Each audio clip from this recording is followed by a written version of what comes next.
Hello and welcome to Tales from the Backlog. My name is Steve Boshier and I've foreseen my own death. If you don't know this channel, this is Shadows of Archonia, where we play all sorts of tabletop role-playing games. On Friday nights, those of us who live near me meet at an in-person table in the other room of my house and play ongoing campaigns in there. Right now, we are in between, I believe, 18 and 19 of Alan's Shadow Dark campaign, Shadows of the Abyss. And then later this year, well, we'll probably do a little bit more Midlight City Operators, but then later this year, we'll be starting the titular campaign, Shadows of Archonia 3, which I will be running in Dungeon Crawl Classics.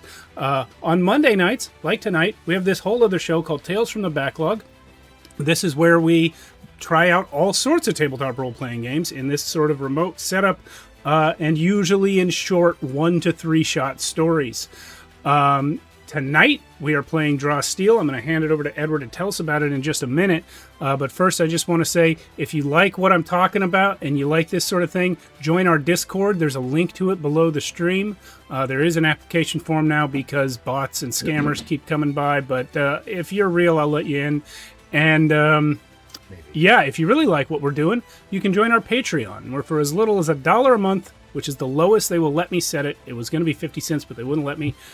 You can get access to our pregame shows, which we record for 15 minutes right before we go live on every stream. And it's just whatever we were talking about anyway. Sometimes it's real behind-the-scenes, real-life stuff. Other times we're talking about a game we need to learn because we've never done it before and we're about to go live with it. Today we're talking about kids and ice a lot. Mm-hmm. Yeah. Content warning. This is a show intended for adults. We're not intentionally vulgar or foul, but we also don't exactly censor ourselves that much. You're not, Alan. Max is sometimes.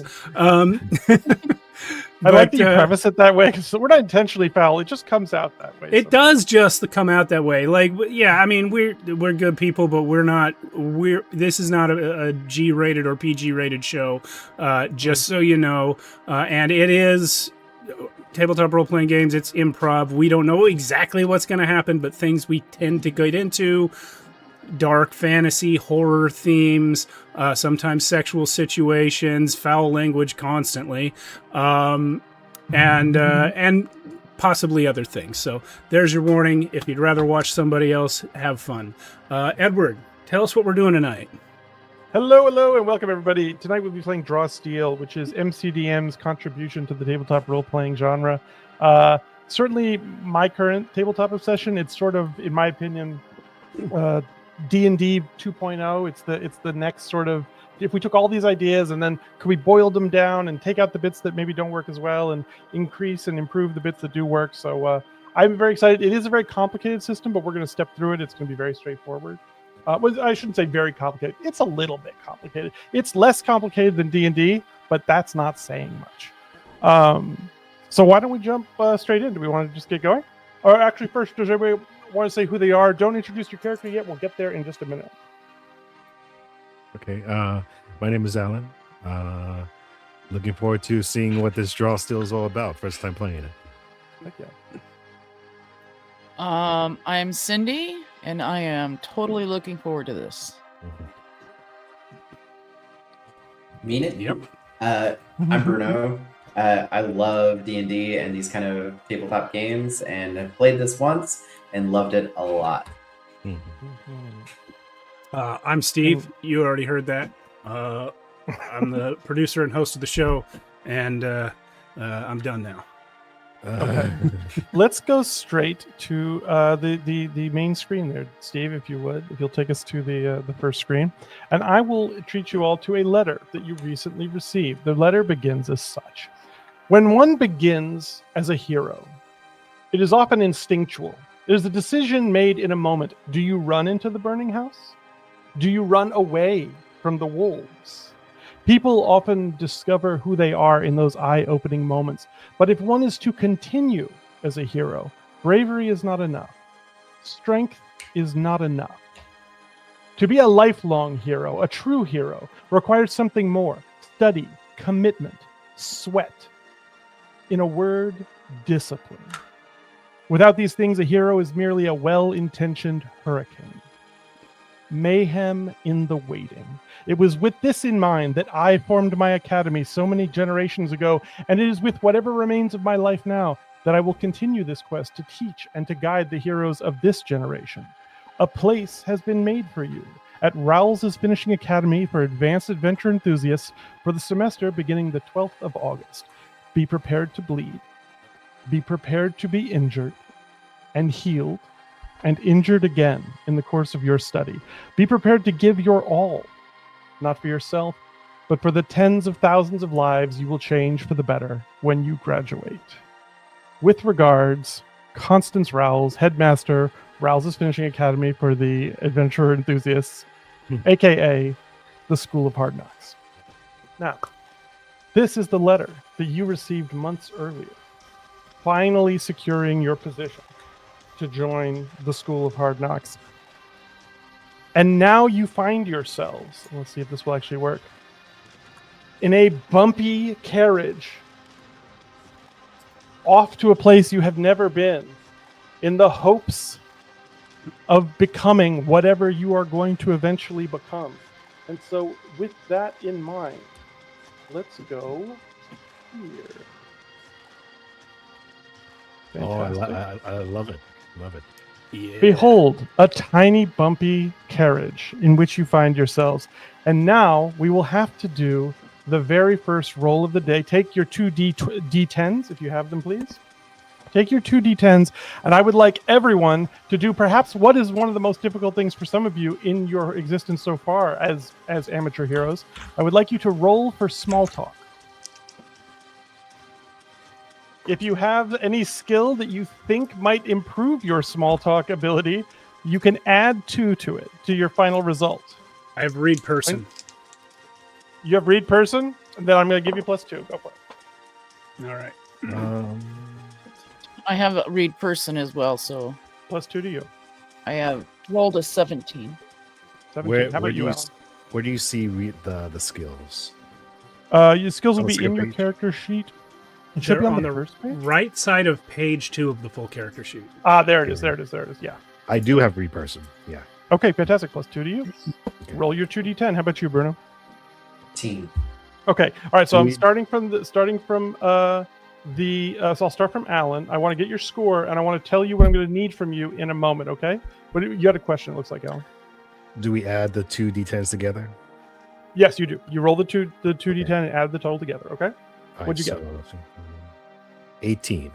You had 18 total. Okay, that is what's called a tier 3 success. 16 and over is tier 3. That Nice. is the best success that you can possibly get. And for that, in a moment, not right now, but in a moment, I am going to ask you to tell me the moment when everyone around you told you you had to become a hero. What was it that happened that everyone said, "Oh my God, Archonia, you have to become a hero"? Okay, think about it. I'm going to come back to you. Okay. Cindy, what was your total? 17. 17, also overwhelming success. Same thing to you. Everyone surrounded you and said, "Oh my gosh, how you've got to be a hero." I wanted to find out what they told you and why. Syken, what did they tell? What was your total? 14. 14 is a mid-tier success. So a mid-tier success is let's see. I want to know the moment that you decided you had to become a hero. What was the thing for you that made you decide that this had to happen? I'll come back to you in a minute. Steve, Utana, what did you roll? I rolled a 12. 12 is a tier 2. It counts. Anything above an 11 is a tier 2. Now, I will tell you, in this game, you can at any point choose to demote your role if you want to. So if you would like to find out what a tier 1 success would be, I'll tell you. Otherwise, you're going to do the same thing as Syken. Nah. I'll stay where I'm Okay. at. Then stay where you're at, my friend. In a moment, I'm going to come back to you. I'm going to ask you to tell me when you decided you needed to become a hero. Or, of course, with your backstory, Utana, you might have a little bit of a different story there. Okay, so, Archonia, tell us your character and tell us when they decided to become a hero. Tell us who they are. What is the whole... Okay. So as far as the race that they see, they can like understand what race I am by just seeing me, right? Or is it They can kinda understand. They can understand that you are not like something they've seen before. You don't look like an elf or a dwarf. You definitely look like something different, but they don't know what you are. Okay, so I guess I'll spoil it for the people, but not really for them. For the stream, but not really for them. But I am a memonek. A Memenek. Memenek, and my class is talent.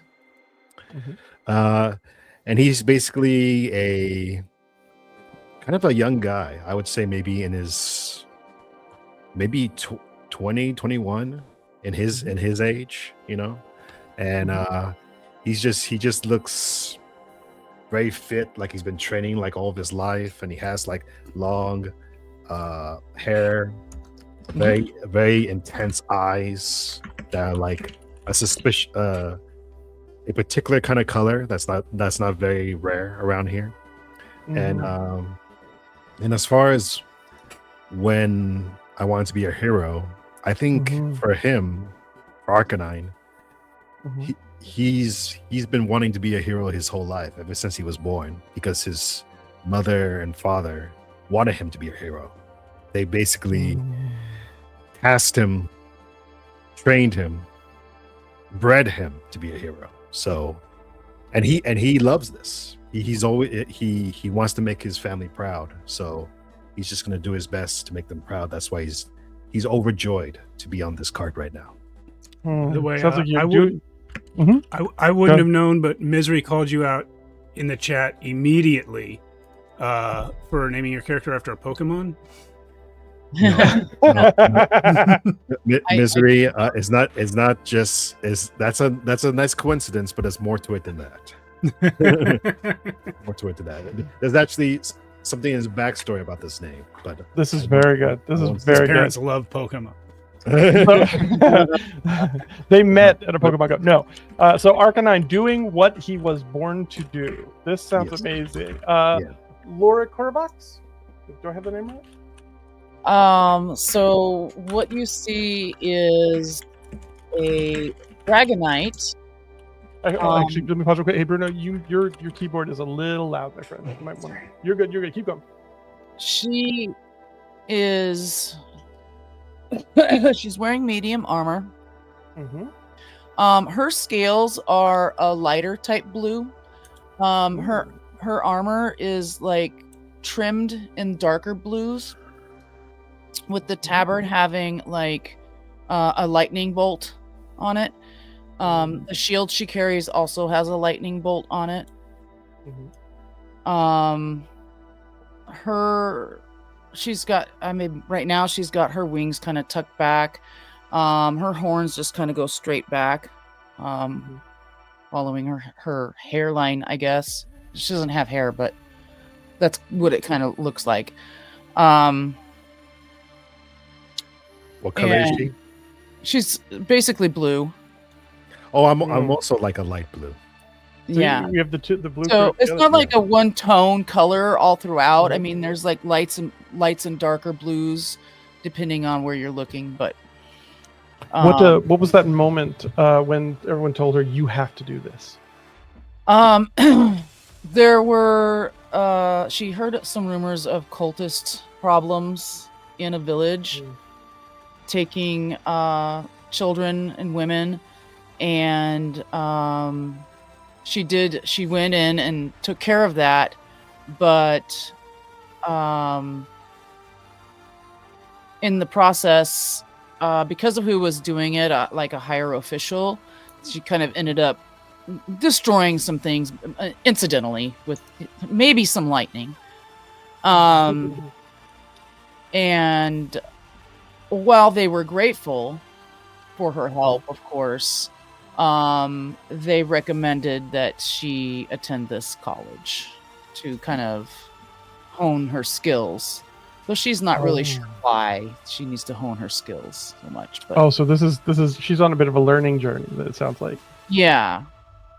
Awesome. She's not sure what this school has to offer her that her knightly order hadn't already taught her, but then again, she's a little lost at the moment too. So Okay. Awesome. All right, Syken, you might, if you've muted your mic, unmute your mic and tell me when is it that you decided you needed to come to this school? Well, the circus was in town, in my hometown, and there was a knife thrower. She's so accurate and so phenomenal. I just had to have one of her daggers. So I snuck into her trailer at night. She wasn't there, and I took it. And on my way home, I saw her appearing right before the entrance to my house. And she scolded me. She told me that this is not the way, but she was impressed with my skills and spoke of this school in which I could hone and take my skills and do something good with them instead. I will be forever grateful for her not turning me into the authorities and, turning me onto a life of crime, but setting me on the path, the good path. Awesome. Very awesome. Steve, Utana, what and why brings thee hence? I am a Hakon.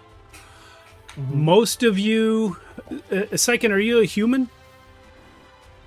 Do I have to set tone? If I can't tell, that's fine. But if you are, you've probably never seen a Hakon before.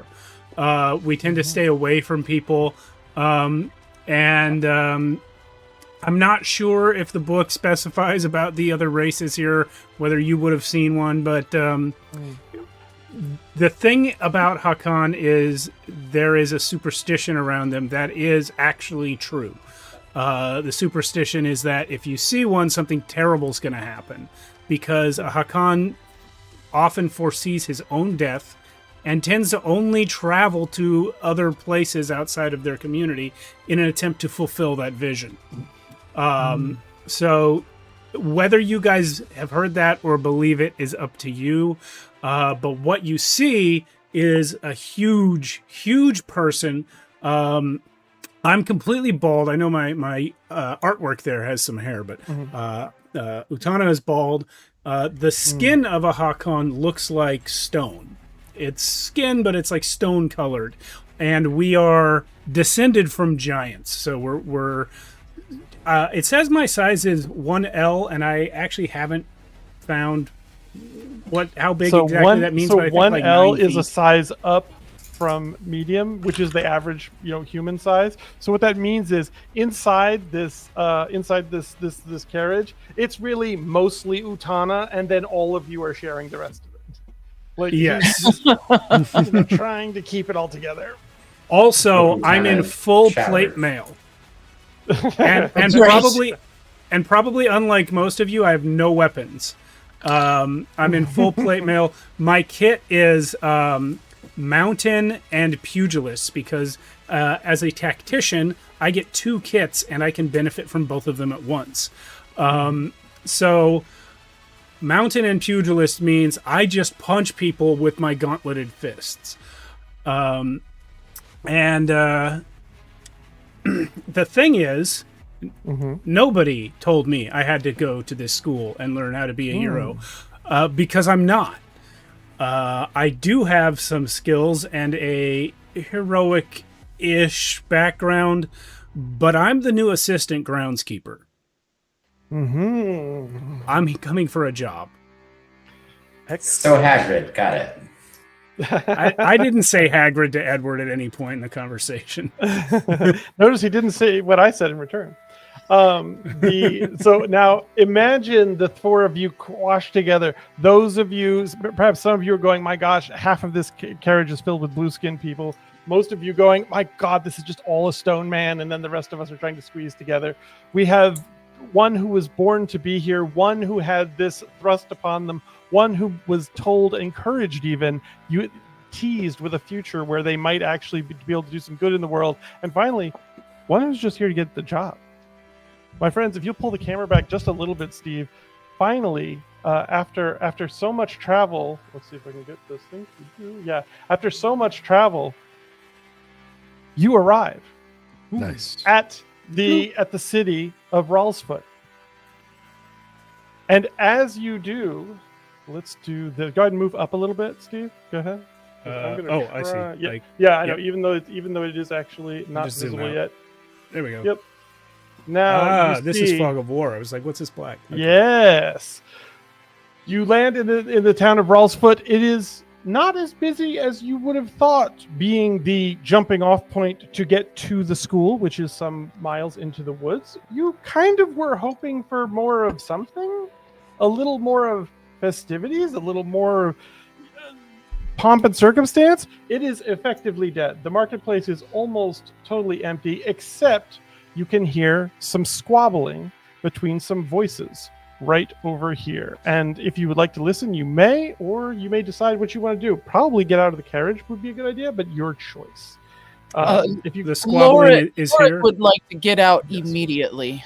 Okay, so the door opens and blah, people begin to fall out. I almost fall out. Yeah, I want to get Yeah. out so quickly. Yeah, I also want to get some fresh air. If anyone cannot move their character, I can move it for you. Or actually, Steve will I probably move it will attempt. Let me make an Doesn't You look should be like able to I click and can. drag. doesn't Actually, look like I on this can- page, I can't move my character either. I Oh, don't really? see Okay, hold on one second. the. I Yeah. can. Okay, Do I have to? Yeah, it doesn't look like I can move my character either. let me see. Let me look. Rip it. Oh, that's why. Hold on a second. I know why. Hold on. It's because these were made. I laid these out before you all. Let's do that.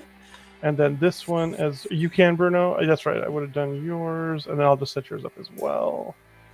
You should be able to control yours. Cindy, tell me if you can.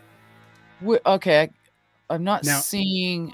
I don't know what Okay. I'm seeing. I'm seeing you fiddle around with menus. Me? Yeah. Oh, are you talking Um, about this? This kind of thing? Let me go back over to the meat. Okay. Yeah. See if you can. It's me controlling I- what you see in the meat. I'm gonna try reloading the screen. Go for it. Oh, actually, no. I just fixed yours. You should be able to just do it. Okay. Oh yeah. Oh, Now, yeah. now I can move. Yeah. Yeah, perfect. Okay, amazing. So yeah, feel free. I'm- Also, there yeah, will be I'm some gonna- maps that already have lines on them, and it's a little confusing. And I apologize. I just grabbed maps that looked cool, so some of the lines may not line up quite right. Okay. As you, Yeah, I'm not seeing the Okay. same thing. I think. what are you seeing, Cindy? Do you not see the thing that's on the Steve's screen right now? Right. I'm seeing some kind of cloud cover, and maybe I need to scroll somewhere. Oh, scroll down. I think that's where it is. Do I push to You right click and drag. right click and drag? That should get you there. I'm using a Mac, so that might not be accurate. Option click and drag. Shoot, I don't know what just happened. Let me see if I can Oh. do that. Oh, I There we think I go. got it. I got Okay, it. yeah, I just did Oh. focus ping for everybody. There you go. Does that get? There you go. Wait. Does that work? No, it went back. Okay. me see Okay. if I just- Well,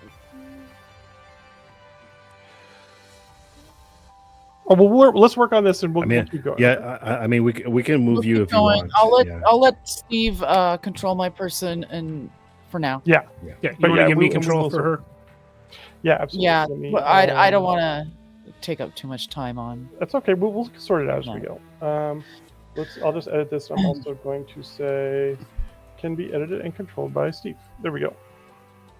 That you should be able to Got control it. her. As So well, you now, get Steve. out. Utana is just Mhm. so big and squished in here. I don't really have the option to get out until everyone else does first, I think. Okay. Otherwise, I mean, I could break the cage or the carriage maybe, but I'll just wait.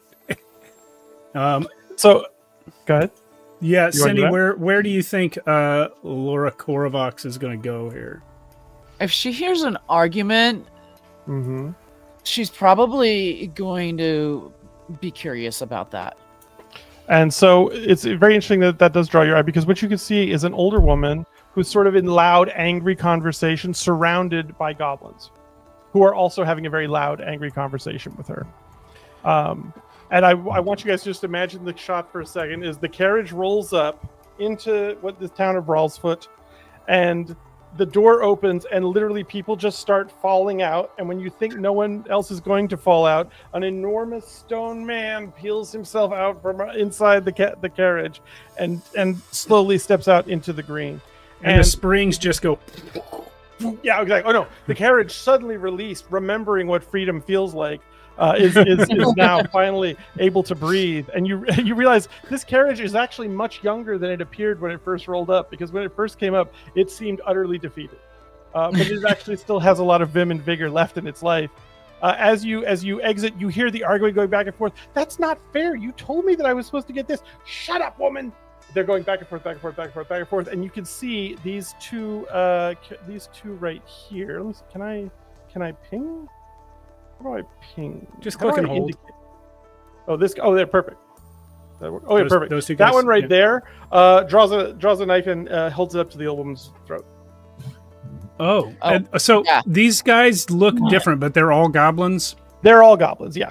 Okay. I'm not super picky about the icons. I will definitely advance in there then and say, hold your knife. Okay, Sir so Goblin, what is the issue here? As you go to do that, I am going to. This guy falls back a little bit, right? And this gentleman right here. Oh, nope! Don't let me move you. Let me move this guy right here. Let me hopefully move this guy here. Rotates. There we go.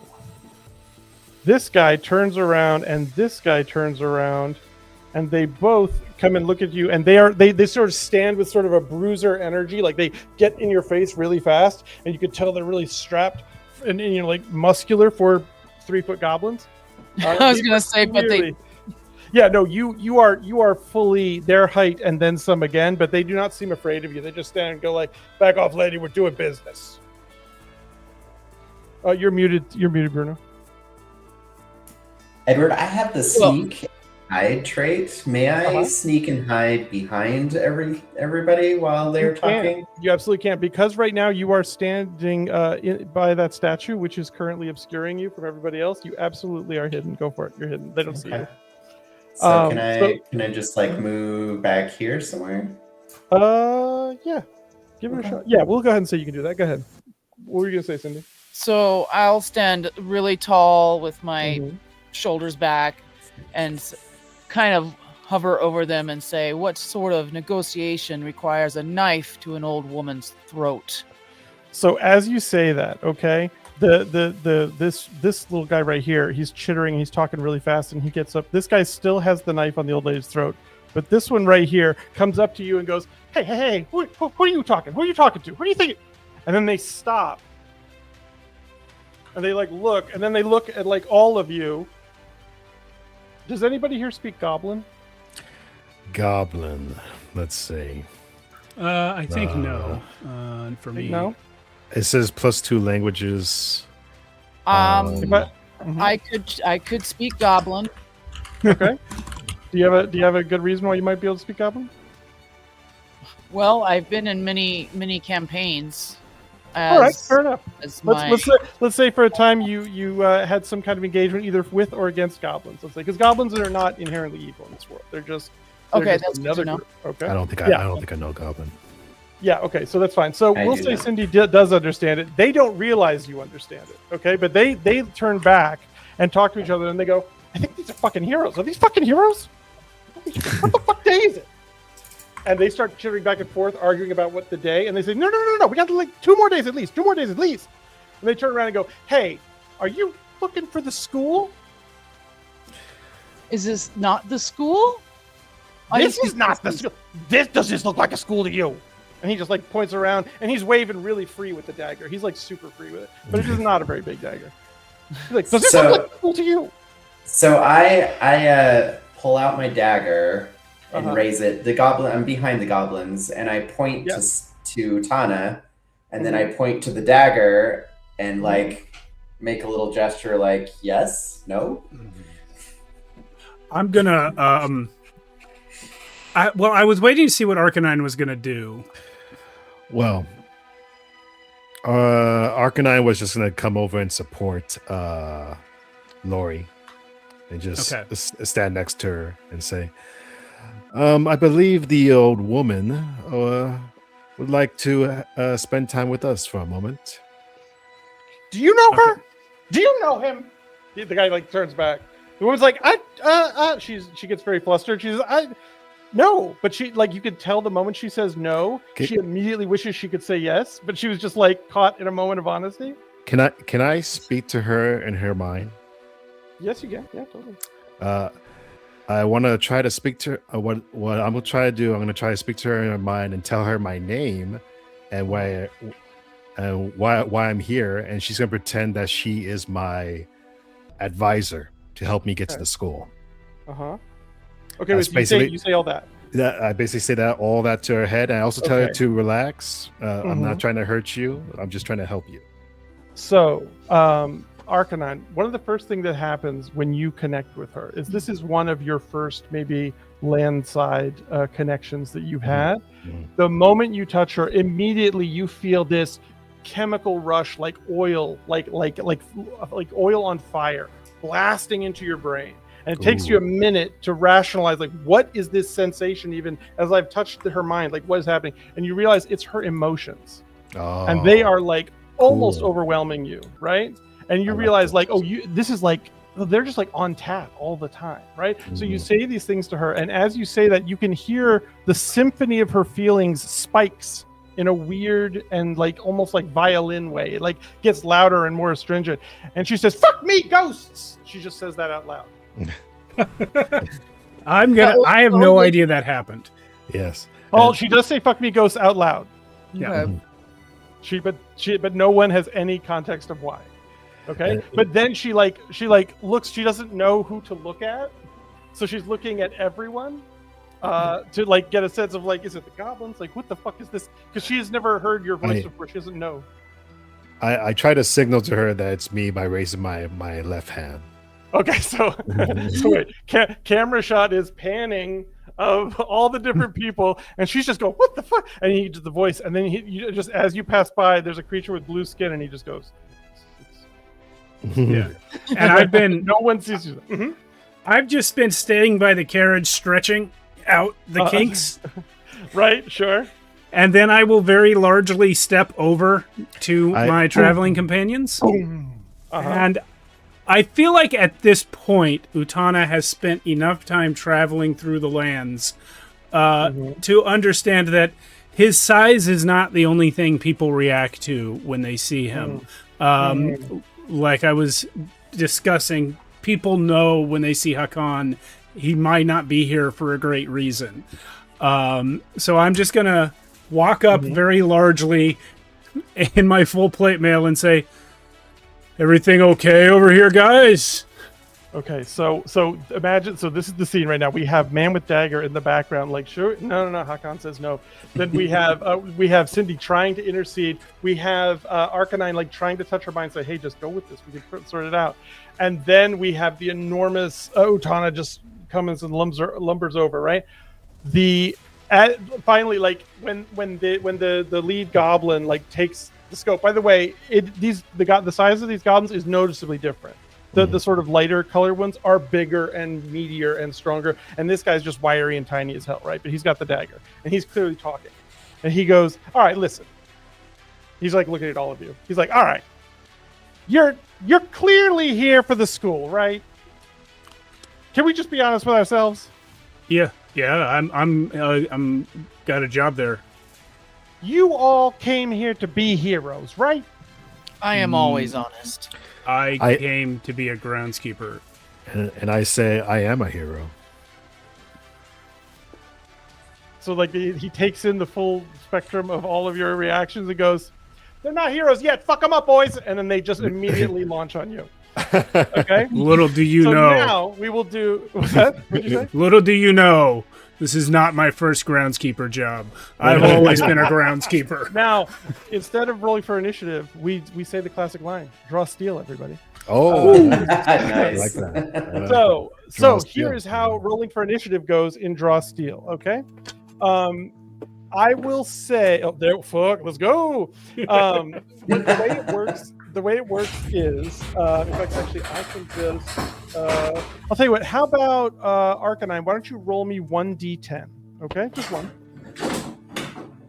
The way that turns. Something happened. I think Bruno he's looking died. for his Oh, sword. everybody. We're all drawing steel. Yeah. We're all drawing steel. I'll get mine after my I turn. have a tie here as well. It's kind of This is actually my wife's. this is your wife's. Yeah, that's because you have a great marriage, Steve. That's awesome. You're like, this is actually my wife's sword. I All just the rolled swords I could have grabbed, that's the one. Okay, so what'd you roll there, Alan? 7. 7 is perfect. 6 or above. When you roll initiative in Draw Steel, 6 or above, players go first. Okay. Ooh, The way this is going to work, okay, it's not like Dungeons and Dragons. It's not we all roll 50 million die and we all figure out where we are in initiative. The way it works is players go first. One player gets to go first, and then somebody from the other team gets to go first, and then a player gets to go first. And who gets to go first? Y'all can decide. I don't decide for you. You decide who you think should go first. Okay. For the enemies? So, no, for you. Okay. You guys, for your team, get to decide for yourselves who gets to go first. I want to go Now- first. I actually vote Syken. Syken? He's back there. He's back there ready to backstab somebody. He might take someone out before we even have to fight that person. What do we I think? really wish that I was in range to be able to communicate with you, because I kind of want to tell you that should I take the lady out of the scenario first? We But don't know I sign can't. language, do we? I can't. Yeah, I was gonna say, Yeah. can I point to her and then do this? All right, so we'll have that going on. Cindy, what did you have to say? I have an ability that can shake foes' spirits, so that might help in the beginning. That sounds great. That sounds Can you great. do it Unless to somebody more else than has one another. person? What's that? Can you do it to more than one person? Yeah, It should shake the foes in the area. Okay, great. What's the size of the area? I cut it off in my picture. What's the skill called? It's called Draconian Pride. Draconian Pride. Okay. All right, we'll get it. Actually, y'all should take Mhm. your turn first. Okay. Okay. By the way, I want to add one other thing. There's one other thing that's important in Draw Steel is you have heroic resources. I think we've all talked about it before. On your sheet, we'll say which one of your resources is yours. Right now, you do not get any at the start of your first turn. Actually, everyone gets to take one of your heroic resource because you have one level. Right? I believe that is the case. And then Mine works differently. okay, if yours Yeah. go ahead. Mine says at the start of a knit, gain focus equal to your victories, which is 0 now. Oh, that's right.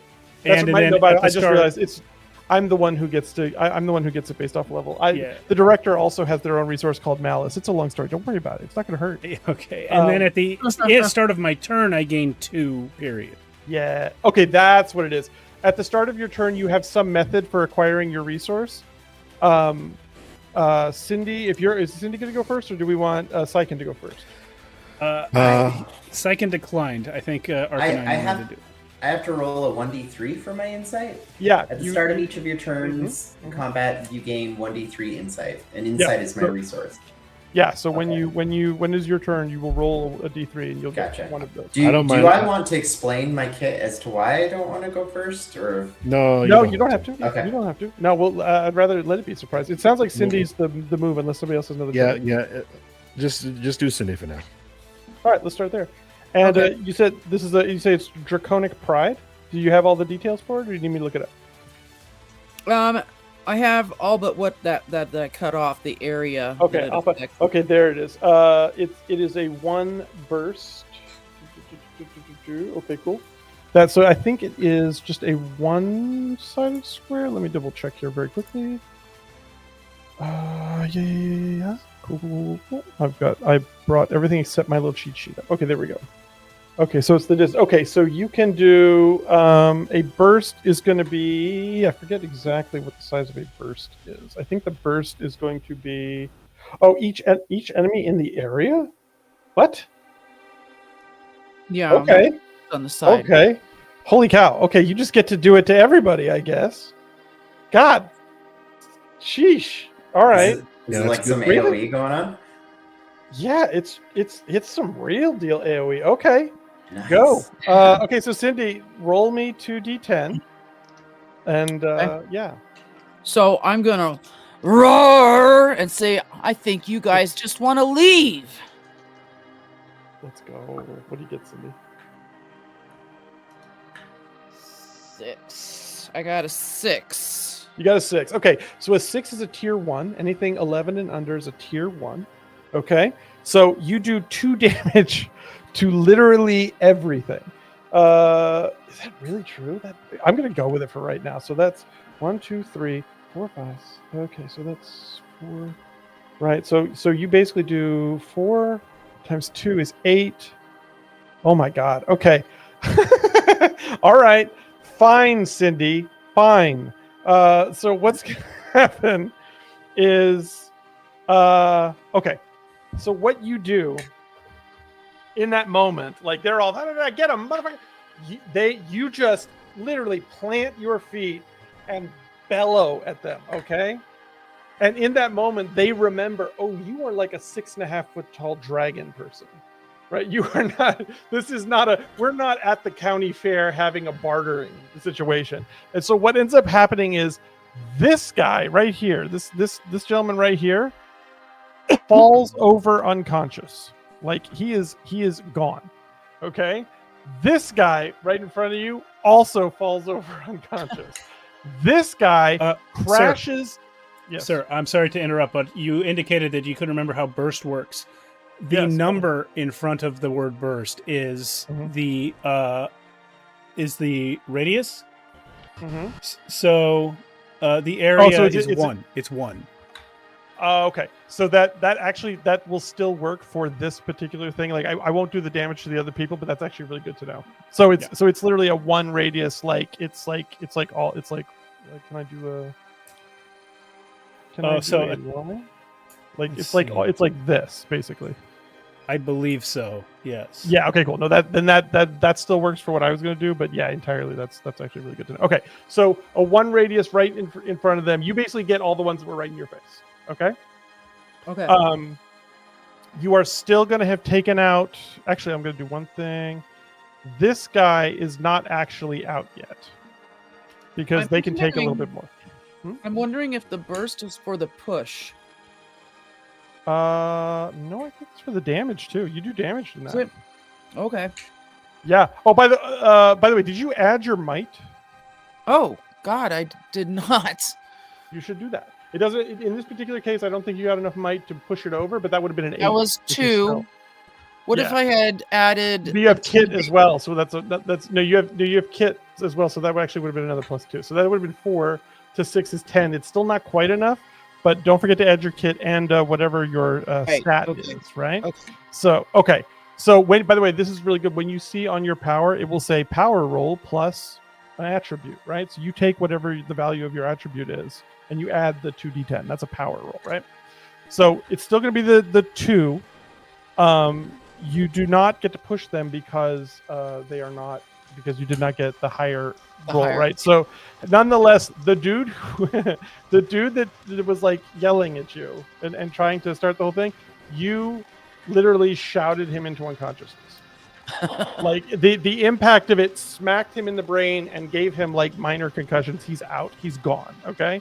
That is that is your main move. You now have what's called a maneuver, and you can do a move action. You can move 5 spaces, I believe, and you can do a maneuver.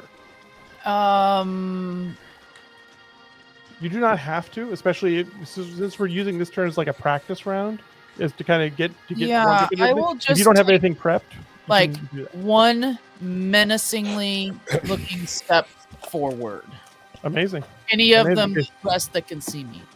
So like right here. Yeah. Okay, great. Great. Okay. These guys get to go now. Now. Pardon my reach, but I believe I have hesitation as weakness. Which how much does that cost? It says free trigger. Another hero ends their turn. Or wait, hold on. You take your turn after the triggering hero. Okay. No, that's totally good. Do you have the resources for it? 1 insight, and I do. Okay, so the shadow here has a power called hesitation is weakness, which means he gets to actually interrupt, and the enemies don't get to go. The shadow gets to go next. Go ahead. Oh. Go ahead, Shadow. I can maneuver first, right? Yep, you can maneuver for sure. All right. I'm gonna put myself here. Hang on. Yeah, here. Mm-hmm. Uh, Oh my God, and I'm just going to gently tap on their shoulder and say, "Pardon my reach," and use the skill called "You were watching the wrong one." It is a main action. It does not take insight. And as long as you have one or more allies within 5 squares of the target, you gain surge. If you're flanking the target, which I believe this is considered This would be considered flanking because the old lady is the other side. Yeah, sure. When you use this ability, choose one ally who is flanking with you. That ally also gains a surge. So Arcanine, enjoy your surge. Arcanine would not get the surge, but the old lady would. The old lady? Yeah, that's who's flanking at this moment. Oh, gotcha. I'm going to give you flanking for that, but she's all right. Well, anyway, I get to do damage with this skill. Okay. It's a melee 1. Remind me what dice I need to roll with this one. 2d10 is your power roll. 2d10 is my power roll. Okay. Anything under 11 or under is tier 1, 12 to 16, or 17 or above. All right, and rolling. By the way, in this game, you crit on 19 or 20. Oh, nice. I will roll, a 12. Okay, so... That's tier 2? Yeah, 12 through 16 is a 5 plus A, which is agility, right? Yeah, that's yes. And... Your agility point is going to be, whatever your agility is. I apologize. I'm looking for No, you're good. it. You're good. This is the finding. This is literally what this part of the campaign is for. Yeah, is that on? It's going to be on the first page of your sheet. Your agility is 2. I can tell 2. you. Just, okay. If you look at the very top, it's in that might agility reason. Yeah. Okay, so I do 7 damage to. Oh God. Okay. Okay. How do you do it? Tell me. What do you use to do this? Tell me. I pull out my sai and just shake him from behind. Oh, okay. So this goblin is like he's used to being muscle. He's been a bouncer for a long time. You tap him on the shoulder, he turns, and you just ram it right into him. He is down immediately. Like, gone, out, be gone. Gone. You took a move, you did all 3, so you're actually a killer. Now the bad guys actually get to go, because good God. Oh, wait until I get to use my "This is what we planned for" move. If I ever have 5 focus to spend, I'll go first because I can let all of you go right after me. All right. So Nice. what's gonna happen is this goblin right here saw that you hurt his friend and immediately snapped to attention. He is going to do a let me get these rolls. Actually, I'm gonna roll one time for all of them. Give me 1 second. What's gonna happen is the bruisers are going first. So actually, let me just see if I can roll a die here. What's the move to roll a die? Is it /roll? Or wait, can I just do die here? There we go. I need to roll 2d10. Okay, they got a 12, which is not nothing. So all of the remaining bruisers got a 12, which means, oh shoot. Okay, this is gonna be great. So the first thing they do, this one grabs you, Bruno, and take 4 damage, and they push you 3. But however, because you're up against this cart, you are going to smash through it, and you're going to take 1 more damage. So you're going to take 4 damage. You're going to take 5 total damage for that. This one is going to push Alan. Alan, go ahead and take 4 damage to your stamina, and you are going to get pushed back 3 steps. And then this one is going to do 4 damage to you, but unfortunately you get pushed back it's basically 1. You get pushed back just 1 because you're enormous and this thing is a small. So he can't really do that much more. All right, players, what do you want to do? Who's going next? We've had Bruno. I think you took your turn just now, so I think you can't take it. No, that's actually super. So Bruno could technically go right now. Or we could have Alan, or we could have Steve. I would recommend Alan or Steve just so other folks can. I think Utana would not go yet. Okay. Alan, would you like to go? Yeah. I have one question. What is surge again?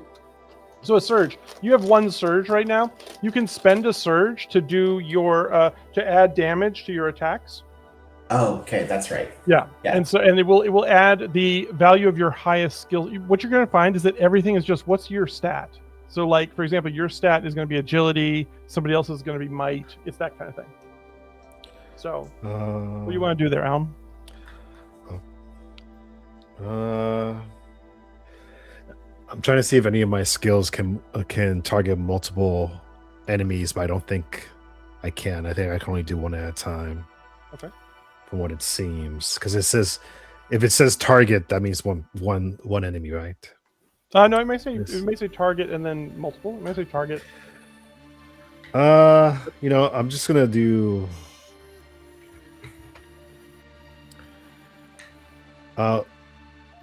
Is that one goblin still have the knife towards the old lady? Yes, this one definitely does. This guy right here. Okay. Yeah, definitely does. I'm gonna do. You crush a foe with your telekinesis grip on him. So I'm gonna God! I'm gonna do choke on him. Okay. Oh, nice. I want to ask you one question. Does choke require you to use insight or to use focus? It's Clarity. Clarity is yours. Hold on. It's okay. It says it does say 3 clarity. Okay. What clarity did you get at the beginning of your turn? I'm not sure. That's okay. Let me I'm going to take a look at yours real quick. yours see. Is Oh, it says per combat round gain 1d3 clarity. Okay, roll your D3 clarity. If you roll it and you get 3, you can do it right now. If not, I'm going to ask you to wait till the next turn. 1d3. Shoot, I should have brought my DCC dice over here. Okay. You know what? I'm gonna do it in the. You do it in the next one? No. I'm gonna do it in the. Oh, you're going to the red? No, You can go into the red? So one talent can go into the red. Whoa. Oh, you're gonna do that. You're rolling the die. Yeah, that makes sense. Oh no! How do you roll 1d3 in here? There's a die in the it's like the 6th icon down. It looks like a dice in the left hand column. You just click it, and then There's no d3. There's just no a D3. d4. You can do it in the you can go to Discord. the advanced one. I have it open right now. You want me to just roll it for you? I can do it in the Discord. Hold on. Oh, I think you can type /roll 1d3. Oh, okay. There you go. Okay. Slash. Okay, I'll tell you what. I just rolled a 3. I will Okay. give that to you if you want it. All right. I'll take it. I'll take it. All right. There you go. You got your 3. All right. So you're gonna do the choke. Yeah. All right. Okay, Tell us so what for happened. choke, it says power roll plus reason. Okay. And my Your reason is reason, probably 2. Almost everybody's is 2. my reason is 2. Yeah. Okay. So roll 2d10. Let's Okay. find out what kind of a thing it is. So Are we all noticing that we're not rolling to hit anything? Yeah. It's interesting. There is no roll to hit. You always hit. The enemies also always hit. What'd you get? Oh, I got 10. No, 10, 11, 12. You got 12. 12 is a tier 2, so that's going to be that's going to be 5 plus your reason, which is 7. Now, there's something interesting. Okay, if you look at his thing, you might be seeing these as well. It says M less than average slowed. Okay, I just Mhm. want to stop for a second and talk about this. This is something in Drawsteel called potencies. What it basically means is if some attribute of this character is weaker than your best attribute, you get to do more stuff. I see. Okay, and because you rolled tier 2, it means that you can do if their might is less than 1 under your current score. That's average. Average means 1 under your current your score.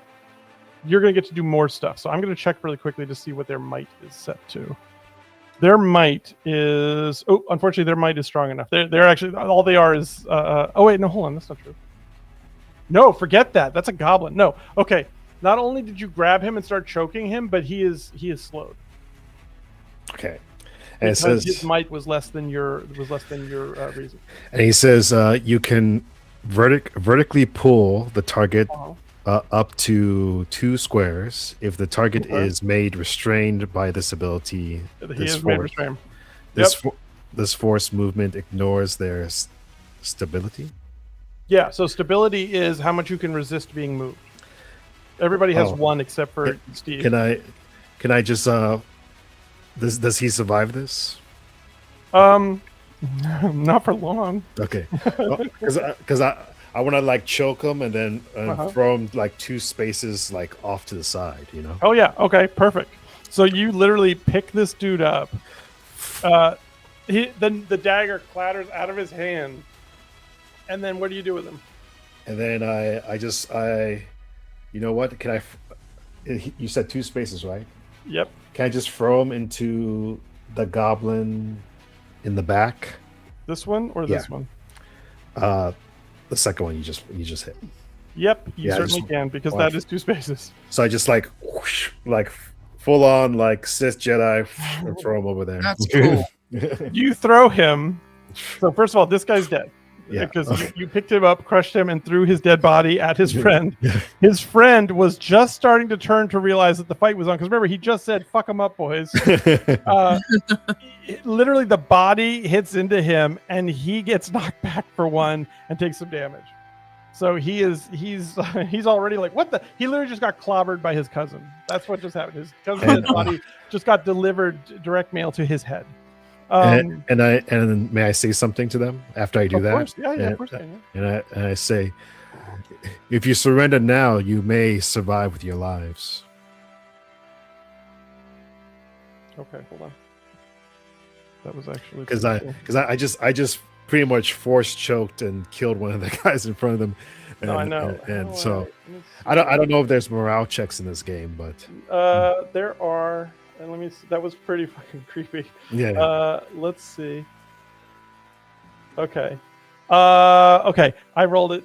You shook them, but they're not blinking. Okay. They're just like they're honestly still too stunned. Like they can't even process all the input that's happening. They've literally like people are dying and they're going, what the fuck is what?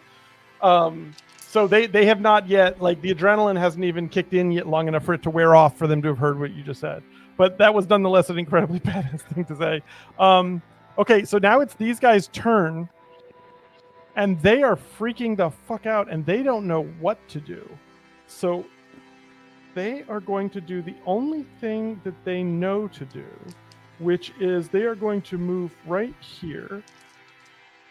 Excuse me, and they are going. Let me roll for them really quickly. Okay. Ooh, that's not amazing for them. Okay, yeah, that's right. Okay, so they are going to come straight at.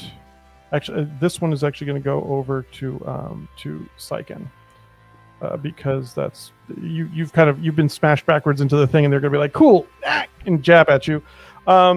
You're gonna you will take 1 damage, and Cindy, you are also like this one like. He comes running up to you, just jab you, and he's kind of like, ha! And then, like, he doesn't, it's almost like you were foreshortened. You know what I mean? Like, you were away from him. So he's like, how big could she possibly be? And then she gets right up next to you to stab you, and just, it's like, oh, shit. And he just, like, and you just take 1 damage. Okay. And he's just like, I just fucking, yep.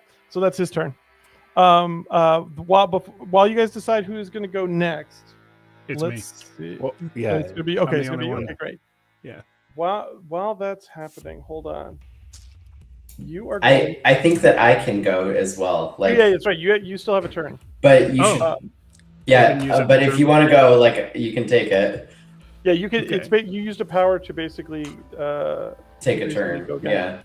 While this is happening, a long, lanky goblin, much taller and thinner than the others, with a long, straight razor, comes walking up and is just like, he's got like a weird, reedy look, and he kind of is like taking y'all in. And he goes, what the fuck is going on over here? and we're gonna go to whoever's turn it is next. I will take mine. I'm going to use Inspiring Strike, which is going to cost all 3 of my focus. I gained 1 the first time an ally within 10 feet used a heroic ability. Yes! And I gained 2 more when it became my turn. So I'm going to spend them all to use Inspiring Strike. Here I go. Buddy. What you doing? I'm going to have to move. I'm going to have to go to the closest. I tried to click on OBS to move my character. I'm going to have to go to the closest guy here. Is that guy hurt yet? He took the roar damage, right? He did. He's got he's still up, but he's got some damage on him. Yeah. All right. I'm gonna go to him anyway. Mm-hmm. And where is my? There we go. I'm rolling 2d10. I think I think something was gonna give me bonus to this. Oh, my melee. Oh, that's damage bonus. All right, never mind. Inspiring Strike is 12, and that puts it in. That's tier 2. Yeah, tier 2. 5 plus might damage. My might is 2, so it's going to be 7 damage. And me or one ally within 10 squares of me can spend a recovery. Okay, so a recovery. You'll see them on your character sheet. A recovery, you get a limited number of these you get to spend before you take a rest. A recovery will give you back 1/3 of your hit points. So if somebody is especially low, they can spend one of their recoveries right now if they want to. Is anybody? Nobody's hurt on our team, right? But maybe the old lady. So Bruno actually took some damage. Bruno is. Okay. I have a move that I can help Bruno with if he's not. He doesn't look like he's close enough for what just happened. Yeah. I took 1 point of damage, so what Steve just did, that recovery, that has to be used immediately though, right? It doesn't. Mm-hmm. Right. That's so right now. Yeah, if Bruno's hurt, he can, or Syken is hurt, he can have that. Only one of you gets it though. Mm-hmm. I'm 6 points down from my 18. That's a perfect heal for you if you take it. That does make sense. Yeah, that totally makes sense. All right, so tell me what you do, Utana. Tell me what you do. You walk up. What are you doing? I think what I do is I am a staff member traveling with students. And that's one of the reasons that I've been sort of waiting to see what everyone's going to do before I involve myself. But people are getting stabbed and stuff. So I think I just roll up to this goblin, look down at him, lift up a fist, and punch straight down into the top of his head. Okay. So this goblin doesn't... Good. I have a question. I don't know if this only applies to my regular non-heroic strikes, but I do show from my mountain kit +2 melee damage. No, that you need to apply that. Yeah, that's also. If you guys have kits, you want to look and see what your kit applies because you get to do those as well. Yeah. Then my total damage is 9. Okay. Okay. So what? Oh God. Okay. So by the way, the way that minions work in Draw Steel is there's a minion pool of health, and if you damage one and take off all their health, the rest of it spills over into the pool. So you can hypothetically kill other minions in the killing of one, right? Oh. Yeah. So all right.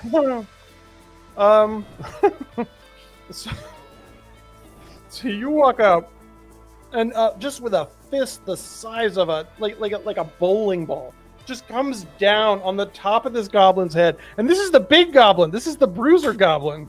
This is the goblin that used to pick on other goblins. Smashes him into the ground. He doesn't go all the way in. He goes about knee deep into the earth. He is standing with his legs locked. The force of the blow catches the guy next to him, and they both die. Can I alter that slightly and say instead of the raw force, some piece of this goblin's armor or weapon or something just flies out? Yeah. Oh, absolutely. No, it's even better. You hit him on the top of the head. His sword, like for a second, bows into the earth and springs off and stabs his friend in the chest. Nice. That's great. You guys feeling inspired this yet? goblin here, this Nice. this goblin. It is so Thanks, incredible. Hagrid. Syken literally feels better. The other goblin, this goblin right here, the one who got stabbed with the sword, that was his cousin. And he looked and he goes, "Oh, that's some fucking shit right there. Jesus Christ." So that was your turn. Now, this guy is going to take his turn. And the first thing that he's going to do is there's a power action he gets to do called "What are you waiting for?" And he goes, "What are you waiting for?" And immediately all the goblins who are currently around get to take a freeze strike. So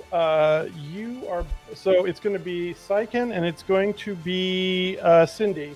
You are both going to take 1 damage just like that. Okay. Now he's going to go and do his thing because this is no ordinary goblin. Let's just see how he wants to do this. Okay, he's going to do... Yeah. He bellows to some friends of his, and they come rolling in. This is one of his powers. They come rolling in from different corners of the map. Goblin Summoner. Yeah. Well, he's got more than that. But that's going to be, let's see, that's his maneuver. Oh, that was just his maneuver. Okay, now he's going to do his actual move. So he's going to go here, and he's going to hit both of you. Oh. Because this dude does not mess around. Ooh, and he's going to hit both of you really well. Oh, yo, my God. Okay. That's no joke. He whips open, he has this straight razor.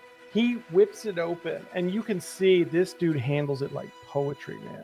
It sings through the air, and he just, and you can hear the rip of the air as the knife cuts through it. And Cindy and Hakan both take 13 damage. Wow. Oh, nice. This dude is no joke. And as a result, one of the goblins gets to take another attack. They're going to do 1 more damage on you, Bruno. A second. I'm sorry, That how much was his damage turn. did you say I just took? 13 to 13. you, my friend. And 13 to Cindy as well. Don't fucking mess with us! You guys are early anyway! Is what he bellows to you. We get 2 or 3 more days to ourselves before you bullshitters come in. Who wants to go next? Yeah. Who? Can Does I? it have to go through everybody before it cycles? Yeah. You've already taken a proper turn, right, Bruno? No. Okay, so then it's got to be you. You're the last one. Am I the last one? Okay. Yep. Go for it. What's your plan, my friend? I have this. Oh, by the way, Teleport? take your insight if you haven't. Oh, that's right. I need to Roll your roll for insight, that. yeah. Beep, beep, beep. Okay. Yo, this is nuts. We're Darth Nice. Vader Got a champions, 3. okay. Oh, nice. Okay. What's the plan, brother? Ba, ba, ba, ba.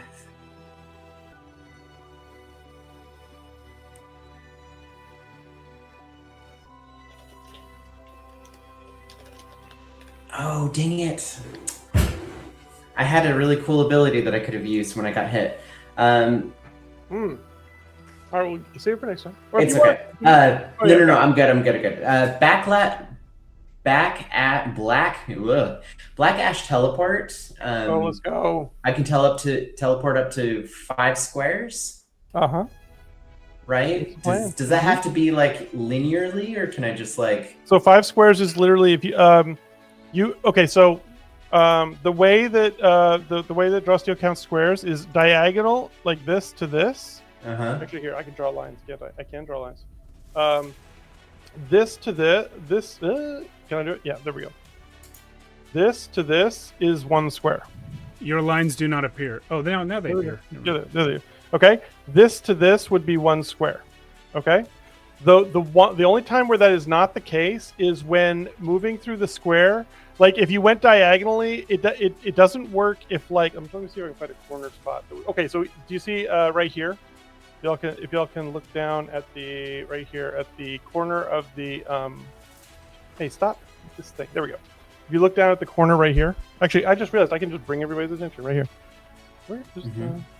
Yeah, so right here at this corner thing.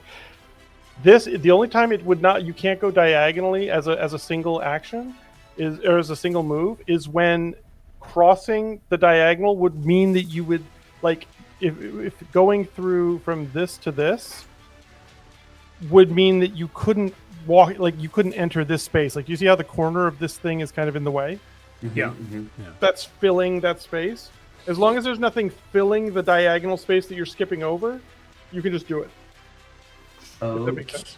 It does. So yeah, you're good. But also because you're teleporting, these rules don't matter. I'm only sharing it because I wanted everybody to get to see like what like you're teleporting. So it like literally it's just 5 squares. If you can count it, you can get there.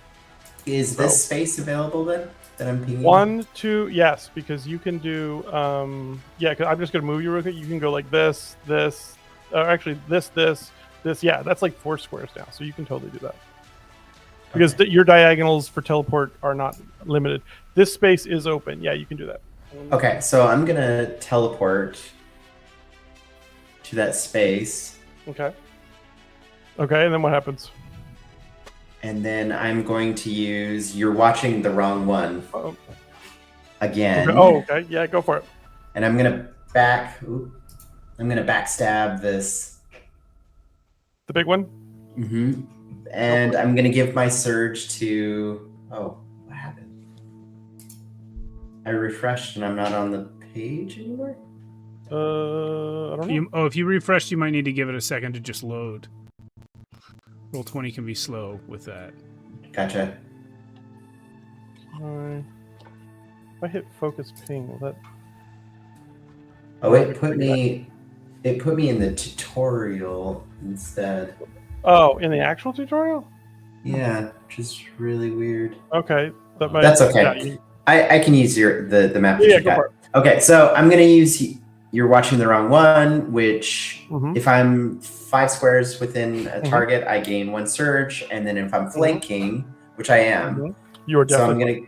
So I'm gonna give Utana a surge as well. Okay, you have a surge, my friend. So save the surge. Okay. Yeah. Okay, and then I'm gonna roll 2 2d10. Yep, and I got a 14. Okay. So 5 plus 2. Yep. So doing 7 damage to the goblin. Perfect. Okay. That's that. You just took a chunk out of the goblin. Cool. And that's my turn. Cool. Oh wait, +1 actually, because I had a surge, right? So no, that'll be +2. So it's +2 because whenever you surge, you get to add your highest stat again. So I know everybody has 2. So. Gotcha. So 9 points of damage. 9. Okay, perfect. Amazing. Okay, cool. So you just smacked the daylights out of that guy. Yeah. Okay. And now... I look to you, Tana, and be like, "This is yours to lose." And then done. That's awesome. Okay, we are back at the top of the roll. As players get to go again. Who wants to go first? So that was just one combat round. That was one combat round. Okay. Cool. I have a move that can hurt an enemy and heal one of us. Sure, that would be nice. You can do that. Take that priority. Go for it. So I will target the Spella that joined the fight here with the gods punish and defend, which I will scream at him. The gods punish and defend. And I will roll this dice, yeah. Nice.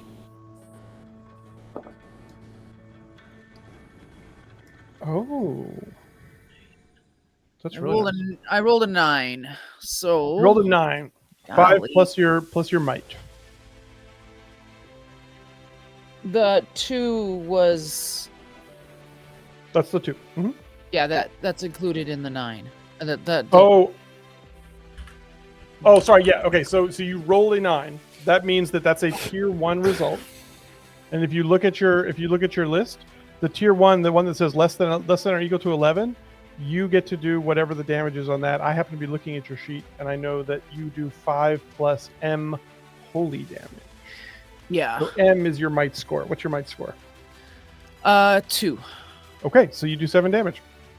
Done and done. Wow, 7 you guys are damage. smacking the living snot. And then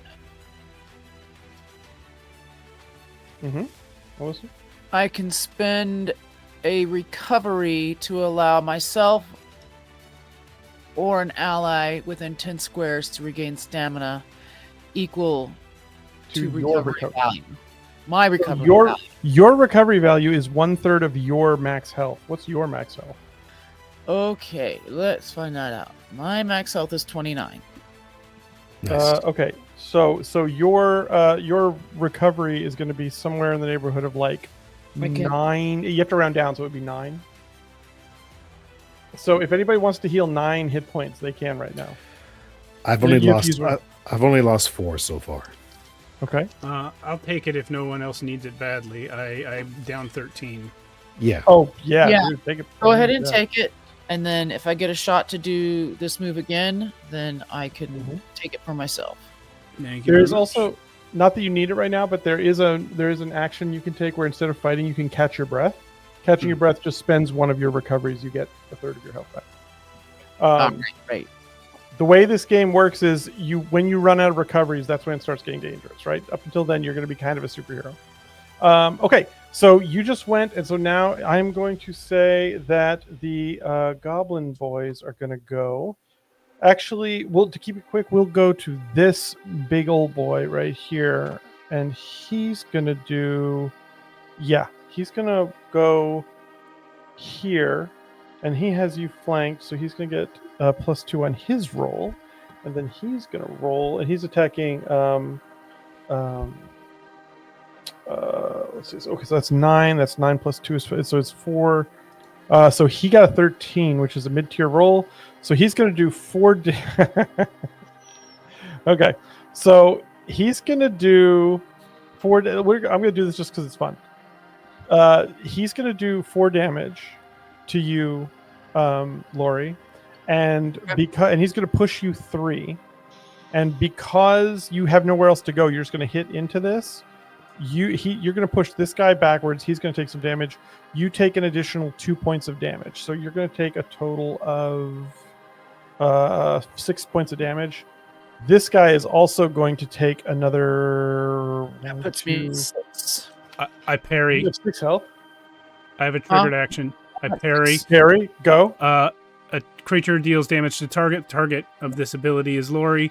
I can shift 1 square, which she was 1 square over, so I would shift over next to her. If I end the shift adjacent to the target takes half the damage. If the damage has any potency effect associated with it, the potency is decreased by 1. Okay, so you can shift to which target? You're shifting to who? I'm shifting that way. to. She was where I am now, right? So. Oh, I see. When she got hit, yeah. So. Gotcha. Okay. Or gotcha. I guess I could shift to after the move. I'm not sure how it's going to work. Okay. So which way do you want to shift? So she was here, so I would shift adjacent, and it would be me sort of moving up to her and parrying the blow. Killer. Okay, and so then what happens? So the damage does not happen? The damage is halved, and any potency effect is reduced by 1.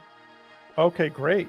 Oh, wow. Okay, so actually, this you're going to take 1 damage instead of that other. So instead of taking 6 damage, you take 5. But the damage is halved, so you actually take 3. 3. Just 3 damage, Lori. Okay. And this dude is only going to take 1 as well, but then he's not going to get knocked back. You just smash into him and then bounce off.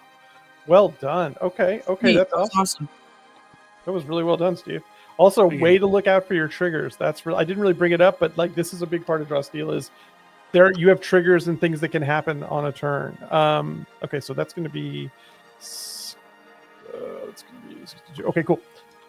All right. So that was your turn. You just went, and this guy just went. So now it's players again. What you want to do? I mean, I kind of want to do something. All right, go ahead. So do I else roll? get a I roll for the clarity, right? Yeah, get your clarity. Mm-hmm. How do you do it? Slash rolling. I believe it's slash roll and then 1d3. Just space 1d3. Oh shit, you got 3 again. All right, fine. Nice. So what will you do Okay. with this newfound clarity? Okay. By the way, you don't keep clarity. You don't save it at the end of the round. So spend whatever you got. Don't Yeah. feel like you got to hoard it. Go ahead. So Surges as well. did anyone damage that new goblin that came in? Yeah, he's been damaged a bit. He's taken about 16 points of damage so far. You guys have been. All right, I think I'm gonna finish that guy off. Gonna So choke. let's see. Gonna choke. You're gonna him. raise and choke. All right, I'm let's gonna see what raise and happens. So go ahead and roll it. Okay. Oh, okay. Well, it's gonna be low, but I got 5 on the dice. Okay. But plus your 2. plus my 2, and I also have a thing here that says, "This is your range. Psionic abilities gain a +2 bonus to distance." That does. Okay, so you can go further. You could Okay. you could reach them further, but that doesn't give you a Okay, +2. okay. So I guess it's gonna be 5, 6, 7. So it's gonna be a 7. Okay, so you're gonna do 3 plus your reason damage. If his Okay, so your reason is 2, right? Yes. Yeah. So if his might is less than 2, it fucking is. He's now slowed. He can't move very fast. So he'll take what's your reasons 2? My reasons He's 2, gonna yeah. take another 5 damage. So that's oh god. Okay, you guys are really pounding the hell out of this dude. Okay, that's fine. That's fine. Not a problem at all. And can I move him? You do not. You can vertically pull him up to 2 squares. You can't push him, and the other one you could because he was dead. Okay. But you can vertically pick him up. Yeah. So if I vertically pick him up in the air, is he stuck there? Yeah, for this until the end of your turn. Yeah. Okay. Yeah, that's what I do. I vertically Okay, pick so him he's up just like into the air, and I'm just holding him up there. I'm just holding him up. Okay, very cool. All right, so and, now and, we're gonna. and I have like this weird, and I have like this weird smile on my face as I'm doing it. Like, Okay. All right, so now we're gonna. Now this is great.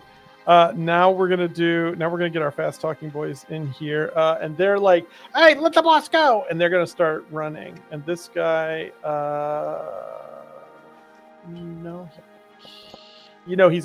he's actually going to try and run. Can he do that? They can't reach it. 1, 2, 3. Okay, he can reach. This guy can definitely reach. And although it looks like he has a bow and arrow, I assure you, he actually has a switchblade. And so, as I said, this is a little Terry Pratchett. There's a little anachronisms here. I enjoy goblins with switchblades. no, I like So that he too. is good. Yeah, he's gonna roll on you, my friend, and he is going to do close enough. You're gonna take 2 damage. Okay, my trigger goes off. Which It's like trigger? it says repressive world. You surround yourself with an invisible world of kinetic energy. Whenever an adjacent creature deals damage to you, you can use a free trigger action to push them to a number of squares equal to your reason. So you can push him 2 squares. So I'm gonna push him back into his friend. Okay, so you want to push him back only 1 square. Well, will that do damage if I push him into his friend? Yes, it will push. But the thing is, if you push, no, I guess this will not push the other one. Yeah, because he's bigger. So I was gonna say you might actually do damage to this lady here, Yeah. but you won't because this guy's bigger. So he's just gonna end up having to take it. So this guy. Okay, so all right, hold on. So you just did how much damage for that? You just did a pure push, right? Yeah, it's a pure Push 2 push. squares. So he took 2 damage to that. So that's gonna be these right there. Okay, so he gets hit, and then he also takes 1, so he's gonna get hit. Okay, cool. So he gets knocked back and slammed into his friend. He doesn't die, but he just like whoa, shakes it off. Like what the hell just happened? Like he literally hits you, and then it like went backwards. You gotta watch out for that when he's springy. So now it is the player's turn. Who do you want to go?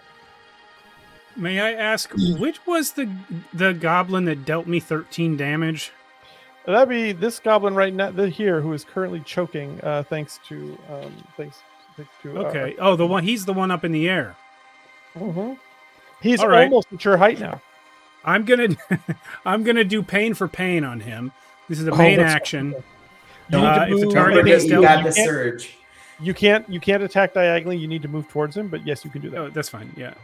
So if the target dealt damage to you since the end of your last turn, this strike deals additional damage equal to your might score, or agility, but it's might for me because Okay. obviously. Okay, here we go. And the surge You adds also damage, take right? Take one damage because you moved away from that that goblin who was right next to you. But keep going. Oh, cool! I can do pain for They pain do next round opportunity too. Oh shit. Okay. These goblins are stacking it up. All right. So This is a what terrible happened? roll. It's a Okay. terrible roll. Tier 1. That's fine. Tier 1. That's they'll still get it done. What's it called? It's called pain for pain. Pain for pain. Oh. Okay. So it's going to do additional damage equal to my might score. So it's normally at tier 1 it would be 3 plus might, which would be 5. So additional damage would make it 7 plus my kit makes it 9. Are you including the surge I gave you? I you can do the will, but surge. I haven't figured Yeah. out how. Well, okay. So all you do is say, "I'm spending my surge on this." You spend, I think it's one surge, and it will give you your might again. Okay, 11. Okay, so 11 damage on that. Now, I would say, Bruno, check to see if you have a trigger about that. 11 is, oh my god, you guys are pounding the daylights out of this poor guy. This poor guy who's beating up an old woman. And I think I I was Yes, gonna. got a trigger I could use too. go for it. Let's go Cindy, and then we'll go Alan. It sounds like. Go ahead. I don't have a trigger. Okay. The you don't have a trigger. trigger about people using surges, Bruno? Nah, well, I'll double Okay, check. that's That's fine. Go So, ahead. I think I have a trigger. Oh, wait, too. actually, let Cindy finish. Oh, Cindy, do you know what yours is, or are you still looking? Yeah, well, I was. The trigger starts on their turn Uh-huh. or takes damage. So Okay, if okay, that works. That in works. the recovery and the target regains stamina equal to your recovery value, you Okay. can end the effect on the target that is ended by a saving throw or that ends at the end of their turn, or a prone target can stand up. Oh, is this the My Life for Yours? Yes. So does this Sure. heal at all, or is this? Yes. So this is you spending a recovery and giving them healing. Yeah. Yeah. Oh, it gives them healing. Okay. Yes. This isn't. Okay. But what you're doing is you're I think spending I your need more recovery to healing. give it to them. Yeah. That's right. Yeah, you need your own, I think, which is absolutely fine. Okay. So I will yeah. wait until it's my turn, Okay. and I'll take my own recovery. No problem. No problem. That entirely works. Go ahead. What do you have, Alan? Okay, so I'm not. I just want to. So, I think that that trick I did the last time with the goblin just hitting me, and he got pushed back. Uh-huh. I don't think that was a trigger. I think that just happens automatically. So that is what a trigger is. So it can only happen once per round. But No. But it doesn't say trigger on it. It just Oh, says. what's it say? It just says repressive world, and it says Oh. I think this invisible world of energy is on me all the time. Okay. But my real trigger says Mhm. says this. My real trigger says when the target takes damage or is forced to move, it says the target takes half the triggering damage. Does that mean that I add damage to whatever damage he just got? This is repel. Oh, repel. Okay, you have the Yeah, following repel. ability triggered self-aware. The target takes damage or is forced move. The target takes half the trigger damage or the distance is reduced by the number of squares. If it took damage or was forced moves, you choose the effect. If the forced move is reduced to 0, the target can push the source of the forced movement a number of squares. Oh, wow. That would have happened. Yeah, when she got pushed. Okay, so sorry, this is for an ally. This is Yeah, it's self for an or ally. Yeah, one self ally. or one ally. Then never mind. No I'll problem. wait. No problem. Okay, so it is the player's turn. Who wants to go? I already went. Oh. I'll just take my turn to heal. Okay, so spend one of your recoveries, get 1/3 of your max HP back, and then we're gonna go.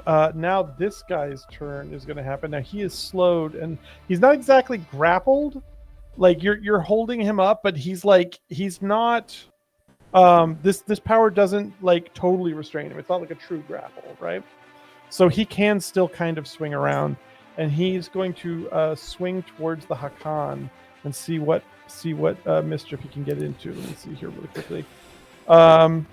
Actually, the other thing he's going to do is, we're going to say that each ally within, okay. So the first thing he does is he shouts "Focus fire," like he's gulping it down. He's going to come around, and they are going to go. Where's the right spot? This guy is actually going to shove this old woman out of the way, and he's going to get. No, actually, he's going to go there. That's where he's going to go. Okay, there's that. And everybody else is basically there. I think they're going to focus their fire here.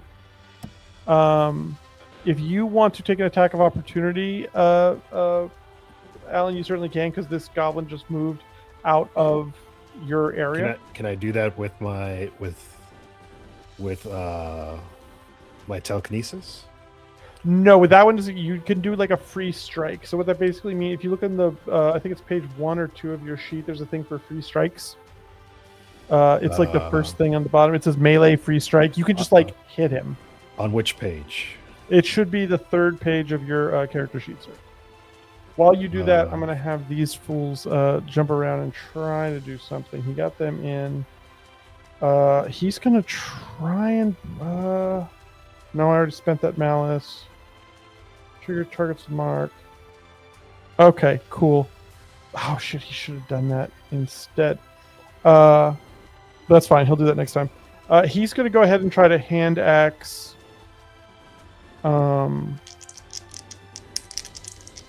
He's going to hand axe. He's just going to like whip it in a circle and try to hit the Hakan and also Syken at the same time. So let's see how that goes for him. He's going to roll some die. Oh my God, he rolls so high. The guy that moved away from me takes 5 damage. That guy's dead. Well done. But however, the ringleader here just critted. So wait. Work, wait, you said the ringleader just critted? Yeah, the guy that you've been choking just critted. Yeah. Oh, he can still move while I'm choking. He can still attack. He can't move. He's slowed. He has to move half his speed. Gotcha. So you're holding it, but if he fights your telekinesis, it's not truly like a Darth Maul. But I'm hanging him in the air right now. Yeah, but like he can push off of the carts in the back and like get off. Okay. Okay. Yeah.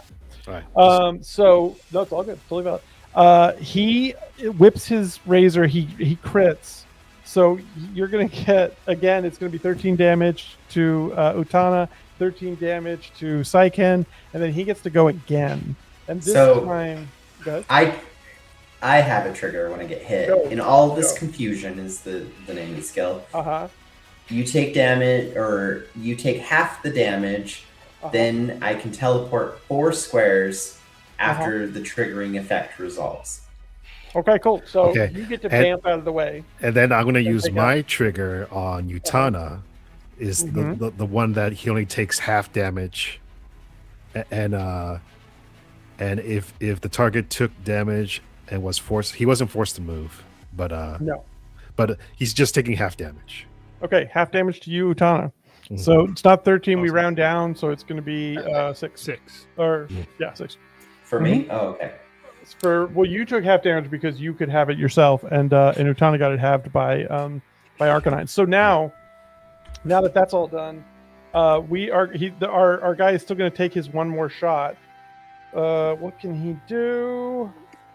He's gonna swing again. Let's see how he does. Ooh, he rolled so pitifully bad on that one.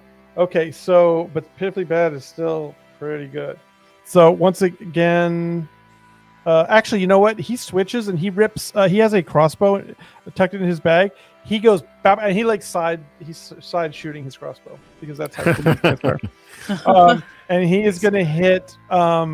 He's getting the sense that you're getting involved, Arcanine, and he pops you and he pops Syken actually. So how is he hitting me? He's doing a ranged attack over top of. Oh, gotcha. Yeah. Mm-hmm. You said 2? Wait, can he do that? Actually, he can't do that. Okay, so he's gonna hit Arcanine, but he actually cannot hit you because Lori's in the way. and Lori, like, he tries to bring around the bow, and it goes right against your armor, and he pulls the trigger, and just nothing happens because you're like pressing it into your armor, like it's still being pressed. There's nothing. It's just being held. So it just it pops off. Entirely deflates. So, but you do take what did I say? You take 7 damage. Yeah. So that's the end of his turn. Okay, who's next, my friends? Who's taking 7 damage? Me? Sykin's taking 7 damage. Oh, Sykin's. No. Arcanine. I was gonna say. We just with the thing. Yeah. I took 7. You took 7 because he shot between Utana and. Okay, I thought it was 4. Okay, never mind. No. He hit you again. Okay. Or he hit you for the first time. No, it was 7. Okay, so go ahead. Who's going next? We've already had. I think Lori has gone.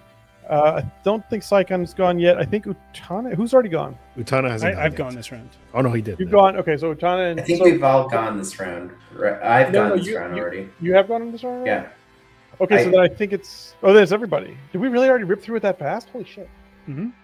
Okay, holy cow. These rounds are so much faster. Okay, then I'm gonna. Then if you guys have already gone, then the only person who's left is this poor boy. I'm gonna be straight, you guys. He watched his cousin die from his friend's sword. This dude's booking it. Like I'm not even like psychologically he cannot handle this much anymore. Now what that's gonna mean? He takes 2 opportunities, right? Yeah, so that's gonna mean Cindy. He's not thinking about things, right? This is a pure character move. He is not thinking about things. Cindy, go ahead, take your opportunity attack, and then Arcanine, you'll take yours after. Go ahead. So it's just a free melee strike. It's I don't think it uses your kit. It's literally just 2d10. Okay, 2d10 with my flail. That it arcs with lightning, but that's just for flavor. I still love it. It's still good. So it's dirty 10. Okay, so 10. So that's going to be a tier 1 result. What do you do damage for in a free melee strike, which is it's sort of the bottom action of yours? It's like it is a 2 plus your might or your agility. Plus I got 17, so I did 7 damage. Okay, so how do you enact this? So okay, how do you enact this damage, Arcanine, so that I can give you the full spiel of what just happened? I mean, because it says on the thing, because it's a melee free strike, but you can flavor it any way you like. How do you? So it's just my fists. I think it's just my fists, right? It can be your fist, but it can also be telekinetic as you go along. You can bump him. Flavoring is certainly fine by me. I force push him, and his face and his head falls onto that barrel, and he like breaks his neck.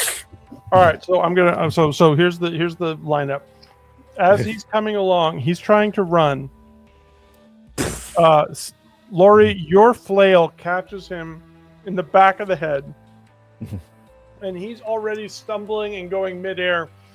And that is when Arcanine just picks him up and finishes it telekinetically, slams him into this stuff, and he fucking dies so hard. And he was shouting, "Boss, I don't think this is a good idea!"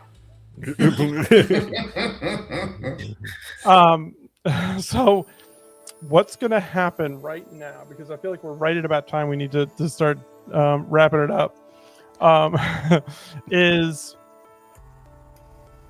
this gentleman right here. Yeah, we're going to do this way. He goes, hold it, you motherfuckers, hold on, just hold on for a second. And he's like breathing really heavy. He is bleeding from his face. He's got these crazy ghost bruises on his throat where like it's not a hand, it's just like an amorphous energy had wrapped around him. And you can tell this dude rips off old ladies for a living. All right, that's his day. All right. He puts one hand on the stall. He's like, "You fuckers were supposed to show up for like 3 more days. We're supposed to. This is like a holiday. None of the heroes are here. We get like a good 6-10 weeks. We could just do what we want. And now you're just fucking us all up. It's not worth it. It's not worth it." He's groundskeeper. Fuck you and your grounds. Okay, if you want to. And he says, I'm sorry, sir. I'm sorry. I spoke quickly. That's on me. He turns around. His buddies have gone. They've literally and what none of y'all realize, because this dude was kind of a motherfucker. He was ripping into you with that straight razor. They've been gone for a minute. It's just been him trying to do this song and dance, and he's looking around realizing nobody's there to support him. He's like, I'm surrounded by idiots and cowards. How do you build a business like this? And all he says is, he says, I don't want any more trouble.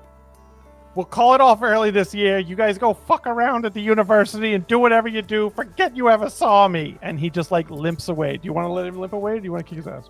I will let him limp away, but I will say to him, just so you're aware, I'm going to be working here, so I don't leave when the students leave. Fuck you again! And he's just gone. He's at this point, he hops on the back of a very tiny Shetland pony that he had brought with him. And books it out. No, it's a fucking gruesome pony. It's got an eye patch. Okay. It's hardcore. It's a real hardcore pony. It's got mange. Real bad. Not mange, just got STDs. Real bad. No. You find yourselves now with this old woman who's in fairness, I mean, I did rip him off, so there's that. Yes, but perhaps you could just pay him back. You don't need to lose your life for such. You don't look a gift horse. You're totally right. And so she starts to toddle off, and you realize the town is dead. There is no one here. This is effectively a tourist town in the off season. No one's here. And you find a sign that says the Academy of Adventure Enthusiasts North 5 miles. Oh. So the carriage, by the way, is also gone. So we got dropped off early? You're from everything you've seen and everything that this poor guy, whose name was Scrounger, by the way, he's a real dick. Everything that these goblins have been saying, they were clearly not expecting anyone to be here. And it's clear that in the heroing off season, this town is just kind of razed to the ground. It's the only period when criminal activity can get any leg in, because the moment the heroes show up, this is the first town next to the school, and they're constantly looking for something to work on. So they're we got our tiny little window that we can do our larceny and our burglary. So But all the they heroes weren't haven't come out yet. Nobody's come back yet. Yeah, you guys are actually several days early. I see. Okay. Unfortunately, though, this town literally exists only for when the school is in session, which means no one lives here. All of the inns are closed. All of the food is closed. There is nothing except the tiny little skeleton crew of people who have since disappeared the moment they saw any kind of fight going off. What would you like to do? I would like to take our break, Yeah. but Yes. I would also like to I feel like there's a parallel here to getting dropped off at Dracula's castle. It's this is as close as I'm going. That's exactly what's happened. You got to walk the rest of the 5 miles. Oh yeah, no. The rest of the trip is not accessible by carriage. You can't do when you see the road, it's entirely mud and there aren't even hoof prints. There aren't even horses riding this stuff. You want me to go to that hero school? I'll take you to 5 miles. Oh, it's my road? Yeah, exactly right. Exactly right. You have not worked here before. This is your first time as well, right? That's right. I just got the job. Yes. I'm on my way to meet my new boss. Well, Maybe we could get it some seems more we information. are a bit early. We might as well get there early and see if we can get first dibs on beds. This doesn't sit That right. carriage with me. took off with my bags. No, you actually find that as the carriage had left, it reveals your enormous luggage that has just been cut free of the carriage. As when it was cut free, the carriage actually like dunk back onto all four wheels again. It was Wow. extremely stressed carrying all you. We better start walking then, I say. Okay. I'll pick up my bag. Very lightly, easily for you. Yeah. Yeah. And all right, then why don't we pause here? We'll come Yeah. back and find out what the school looks like. In 10 minutes. 10 minutes. Yes. Thank you, everyone. Great job, by the way. This is very nice. Yeah. Okay. Welcome back. Uh, We killed several goblins, but not all of them. They got scared and ran off. They're con artists. They were very clearly con artists. Like they were sticking up this old lady trying to get their last couple of free days of like winter break, basically. And I or must summer break. object. A con artist does not hold a knife to your throat. That's called robbing. Well, you know, A con artist gets you to give them the money. They multi-classed. Okay, so where we last left off, of course, you guys decided to basically just walk it. You're gonna hoof it down the way. Now, one of the things I will remind you when we started the campaign was, or when we started this session tonight, was first of all, everybody take a victory point if you haven't, because you did just beat the daylights out of those goblins. Well done. So now, until you take a rest, you will start with +1 to your. You will start immediately every round with. Oh, sorry, not every round. Your first round will start with 1 of your resource. Like you don't have to wait to get. You'll get 1 plus whatever you normally get to start your turn. Nice. You're going to start banking this up. This is the draw steal way. The longer you play in a session, the longer you play without taking a rest. You can break it up, obviously, but the longer you play without taking a rest, the stronger you become. The more powerful you become. You can do more, do it faster, do it better. Okay.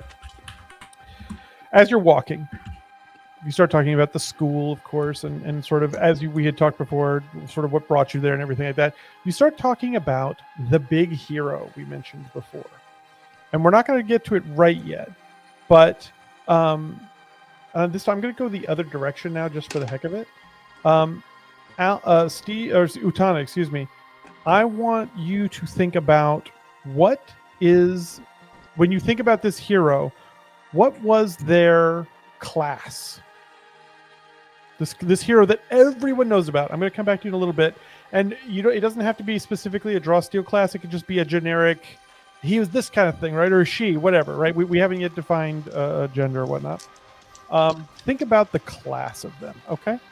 So as you trudge and trudge and trudge, you find yourselves finally at the gates of the Hard Knock School. And if you pull the camera back just a bit there, Steve, you can see it is an enormous complex. And really just this first half is the part. The other part we'll get to later if we want to. It is an enormous ancient castle. It clearly was something else at one point, but generations ago has been refurbished into this enormous school. The gate is open. The drawbridge is down, and the sign above it says, "Welcome to the Rowell's Academy for Adventuring Enthusiasts." It is weirdly in the middle of a forest, incredibly well taken care of, which says a lot about your predecessor, Utana. Even though the fields and the woods and everything are quite war-torn, and as you were coming along in the fields and the woods, you notice there are parts that are scorched. It looks like there have been battles happening here, all kinds of combat of different types. There were places where it looked like the trees had suffered from ice, from frost damage. Like the scars of the work that is done here is carved into the land, but the facility itself is gorgeous, enormous, big white washed stone. And as you step into the main foyer area, you have one of several directions to go. There's a sign, not sitting in front waiting for you, but sort of leaning, like on the edge, and it says, "Welcome, new students." But the sign is just like it's up against the back corner. It's not been presented. There's nothing prepared. And what you realize is, As big as this place is, it's also incredibly quiet. Like, there is no sound at all, but the doors are open. And you are in the foyer only because I didn't have any more map to show you. So you've gone that far. But what will you do after that? You can go around on the grounds, wherever you want to go. What is the plan? You can see there's clearly a big quad, a big grassy area that kind of shimmers with an almost effervescent quality. There are well-trodden hallways to your right and to your left. Where do you want to go? What do you want to do? What are your thoughts? Well, do we know where our rooms are going to be? There is no sign of any of that stuff at all. No, and in fact, it's kind of weird. It sort of feels like someone just like pulled up, like in their car. They like pulled up somewhere and then just got out of the car and left the engine running. Like the place feels just sort of half open. Something doesn't feel right about this. I say it's fine. We're just early, and it's like, I guess the first thing I want to do is just find a teacher or somebody who's in charge. How do you want to do that? Is there like an office, maybe? You look up to your left. There is what looks like another sort of like an administrative foyer, and off to your right looks more like a linen closet kind of thing. It's like a bunch of stuff. So you can go either way. What would you like to do? I guess the administrator one. So you the map represents what we see, right? Yes, like, exactly so. Yes, indeed. Okay. I'm gonna, as y'all are deciding, I've got hide and sneak. I'm going to hide. Like, okay, where are you hiding? Do I have to do it into a specific spot, or? Well, you just have to kind of give me a sense of who are you hiding from right now? I just don't trust this place. This doesn't feel easy. Okay, so you just kind of want to go generally like. So well, I'll tell you what we'll do. We'll say that you are like primed. There you go. We'll say that you're sort of primed for hiding, like you're almost like you're holding your action. And if something should go down, you were ready to hide, and so we'll let you jump in, because right now it's like there's no one to hide from. But sure. we can totally do that. I say to him, man, don't worry, we're fine. And I just start walking towards the administration office. Okay, so you're going to go. Oh, excuse me, wrong person. So you're going over this away. That kind of place? Yeah, that's the office. Yeah. Okay, if anybody wants to follow, feel free. You come into the foyer. There are photos. Photos, paintings, really. There are sketches and sort of signed, sealed documents. Go ahead. What do you have, Cindy? Cindy? Oh, I thought you said. Oh, did we lose Cindy? I think we're having what was that? trouble. What did you say? I thought you had said something. Mm-hmm. Yeah, I'm having a little. You guys are getting broken up a little bit. Mm-hmm. Okay. So I didn't catch what you said. Did you want to follow Archonia and I to the administrator office? Yes. Okay. When you I go have a question. Yes, please go ahead. I have the lore criminal contacts. Yes. Does any of this look familiar to any crime organization that I'd be able to recognize? No, but hold on. I'll give you something for that in a moment. Okay. That was a good question to ask. You step into the foyer, which you recognize to be sort of like the headmaster's foyer. Like, this is clearly sort of the waiting area when you're here to see the headmaster. There is a desk in here that is not pictured, but there's a desk in here for who would probably be his secretary, and there are books on the walls and lots of awards, and you can see like all of the different scrolls and proclamations of all the work that the school has done. And in fact, honestly, the commendations and awards from nations and realms from places you've never even heard of before festoon the walls. There's literally not enough room. They've got it jammed into every corner of everywhere. Someone from this school has been critical in saving something at some point somewhere. The history is replete. But there are some boxes and whatnot over here. One thing you do notice, Syken, as you come in, and you're sort of, I can tell you're sort of prickly and on alert a little bit, which is reasonable. One thing you do notice is that there are muddy footprints tracked in and out of here, like a bunch of them.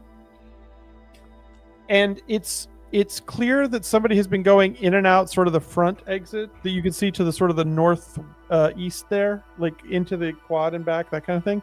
There've been a lot of movement back and forth, and also up the stairs and back down again.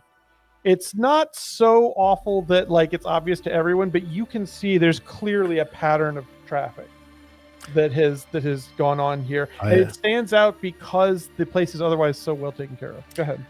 Well, inside here, I just ask aloud, is anyone here? How loud do you say that? Like this normal tone that I'm saying. Hey, is anyone here? No answer. Okay. I will lean over and knock.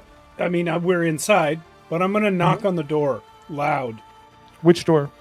The one we came in through.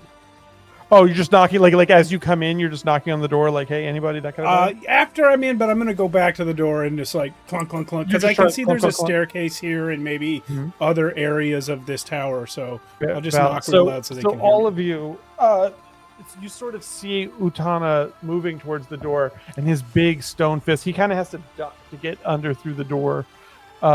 He bum, and he kind of maybe hits a little harder than he intended even. Like he's just trying to do the thing. But he's a very big man, and thankfully it's a very oak door. The beating, it's not super loud, but you can hear it kind of goes up the stone. And you hear nothing. And the nothing is almost like heavy. Like, surely someone would have heard that. The doors are open. Can I look around on the desk? Yes.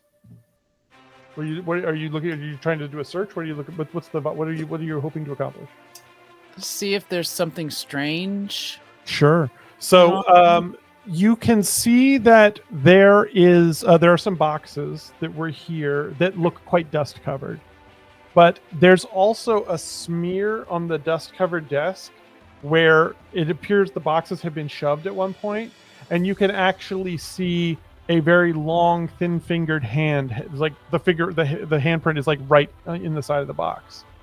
But otherwise, like not like you can see that the drawers are kind of pulled out a little bit, but nothing outwardly serious, just more disturbed. I want to make my way upstairs. Yeah, me too. I'll go with you. I think we should take a look from a higher vantage point. Yeah. Question, Syken, did you point out to the rest of us about those footprints you noticed? Oh, yes. Perhaps sorry. this is a good moment for that. No, that's actually maybe there's a little moment there. What are the size of the footprints? Great question. The size of the footprints are mostly what you would call a small medium, which is you would associate that size with things like Elves and dwarves. No, like because even an elvish foot is like long, right? This is shorter and fatter, but there are a couple of longer, sort of like more archaic boots where you can feel like the boot might have a heel, that kind of thing. There's some distinctive footprint patterns in the mud. You can place at least 2 or 3 different sets of footprints in that. Yeah, I'm not sure. That was going to be my next question. Are they all the same person? No. So the footprints, am I able to detect or tell how long ago they were made? Like, is it like wet mud or something like that? So you get close to the stone and you smell it, and you can still smell the grass on the footprints. Y'all, I don't think we're alone. This is just too recent. They must be hiding here somewhere. By the way, just for anybody who took damage, because the walk was so significant, you're not rested. But you can expend as many respites as you want to get up to full health if you're missing anything. Just deduct them, and you can get back a third of your health. So what's the plan? Do we want to go up? Yeah, I'm still going up the stairs. Okay. I'll wait down here. You're gonna wait down here? Out. Okay, so we have half going up. What are you gonna do, Cindy? How many are going up? 2 so far. But Then it's I the will. shadow and the talent. I will wait downstairs, so there's half and half. Okay. So we will. Okay, so we're gonna split the party then. Give me just a moment, and we will do this. Okay, so let's do these. I need to grab this. Okay, and I need to move some people in. So we have Arcanine and we have Psyken are going to be there. Okay, and so now I am going to move us to there.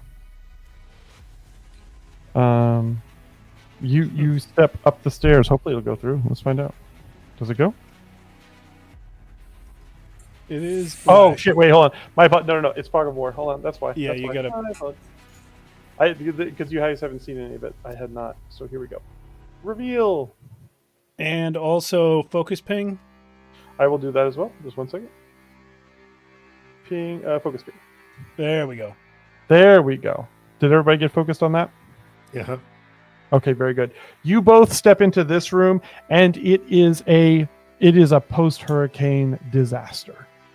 It is papers and boxes and wooden carving, like elegant wooden carved boxes, dumped out, torn out, paper shred. Everything's all over the place.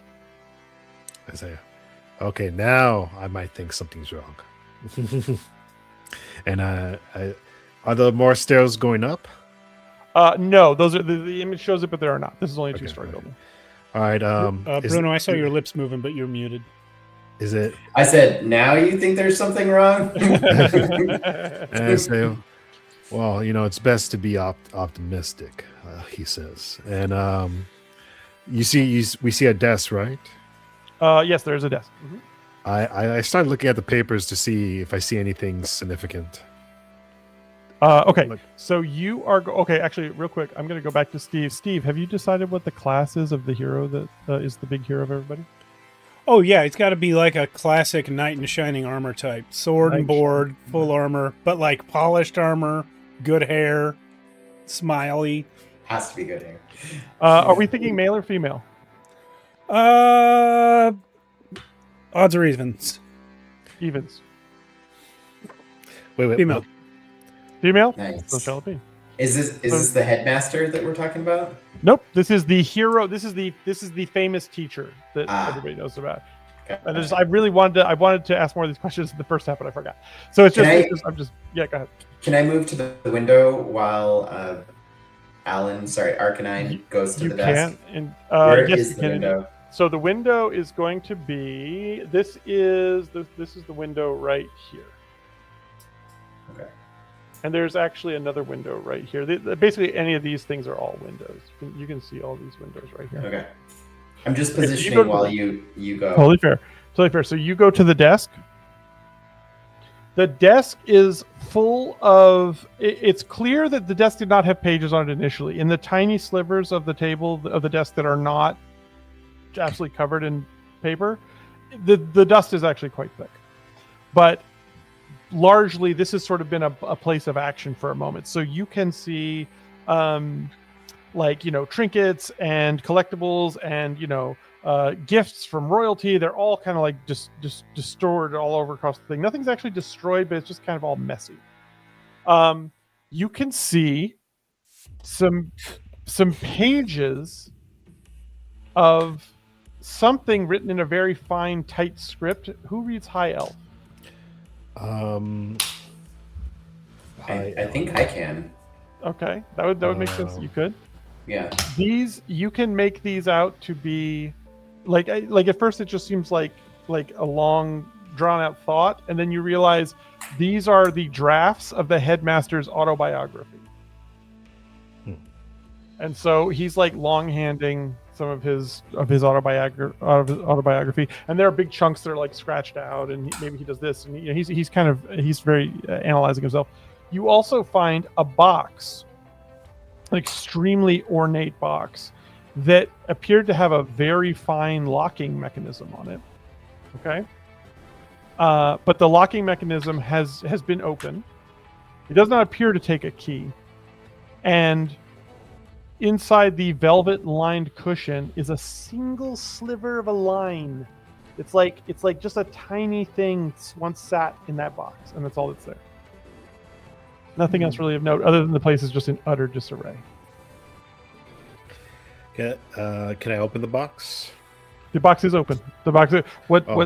the box was already opened, and it has just like a velvet pillow inside it that looked like something that was quite something was thin that had been there. put inside. Yeah. I see. Mhm. Okay. But is no longer there. As you're doing this, what are Utana and Cindy doing? Utana and Lori doing? Excuse me. Can I look out the window? I'm coming to you right next. Okay. I got you stacked for a reason. Good. What are Utana and Lori doing? Actually, same as Syken, there's a door on that same wall he's at. My intention next was to just open that up and look into the grounds from there, because there are footprints going in and out there. So I was just going to look. Okay, so Utana and Syken both look at the same time, and you can see two stocky dwarves walking along the quad, arguing very loudly with each other in Dwarvish. Does anybody speak Dwarf? I could pick that up real quick. Okay. I have one more language I could take. I gave you two languages to use, and this is where you get. They go, where the fuck is it? I didn't have it. Did you? What the fuck? What the? And but before they say any more, they look up, and you can see that they see Utana. And then they call out in common, "You lost, friend." No, I'm Utana. I'm the new assistant groundskeeper. I've just arrived. This they're at a distance on the quad, and you can see that kind of hits them, and they kind of turn, look at. Oh, thank God!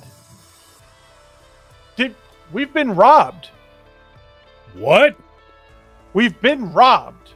Who are you guys? And they begin striding. They begin striding towards you.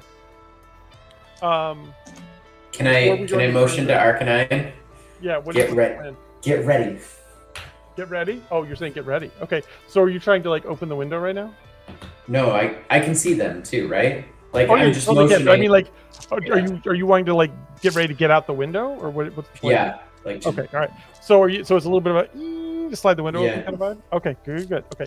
Let me really quickly. I need to make sure I got their names right. Hold on. Let me make sure I have my people's names. Good. Very good. So they're two stocky dwarves. Come striding up. You can hear Arcanine and Syken. You can hear this, but they don't know you're there. They go immediately to Utana and shake his hand strongly and be like, well, "You're a strapping one, aren't you? Who are you? I don't remember you." Who are you? Well, okay, and so and then he goes, "Well, I'm Sven, and I teach alchemical reactions, and this is Hagen." And he kind of points to Hagen, who's the other person with him. And Hagen just looks like, "I teach physical education." Oh, well, like I said, I'm Utana. I've just been hired. I've come to be the assistant groundskeeper. I'm supposed to find what's his name? True Rock or something? Oh, Proof Rock. Proof Rock. I don't think he's come in yet. Most people hadn't. We weren't even supposed to be here, says Sven. But we came in early because we were expecting a shipment. And when we came in, everything was torn apart. I don't understand. Why would the entire facility be completely empty? Surely the groundskeeper was here. No, they closed apparently. This is only my second year, but every year they do close the school, and then the groundskeeper does stay on, but he wasn't here. I mean, if I could be honest with you, we were thinking that he might have done it. Well, I haven't met Proof Rock yet, but I was told that I was to be his assistant groundskeeper for a year or two, and then that he would be retiring and I would take over. Did you? Sven gets a look and just goes, like this is all just hitting him too fast. Laura comes up and says perhaps he wanted a bit more cash for his retirement. Wait a minute, are we accusing this guy just because he's not here? I mean, he's not a friend of mine. I never met him. But he's the only one who's supposed to be here. I was expecting to see him when I got here. Well, maybe he was a victim of whoever did this. That is also Well, possible. then where is he? Taken, perhaps? Dead?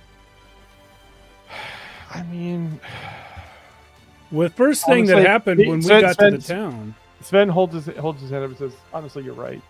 I that had not even occurred to me. I'm so upset, and I was so upset about what Rowles, the headmaster, is going to say to us that I guess I was just looking for somebody to blame." Well, the I'm first sorry. thing You're that right. happened when we got to town was that we saw some goblins shaking down an old woman. By the way, I'm traveling with 3 students who arrived at the same time as me. He looks, but he can only see Lori. Can Where are the I- students? We lost track of them a moment ago.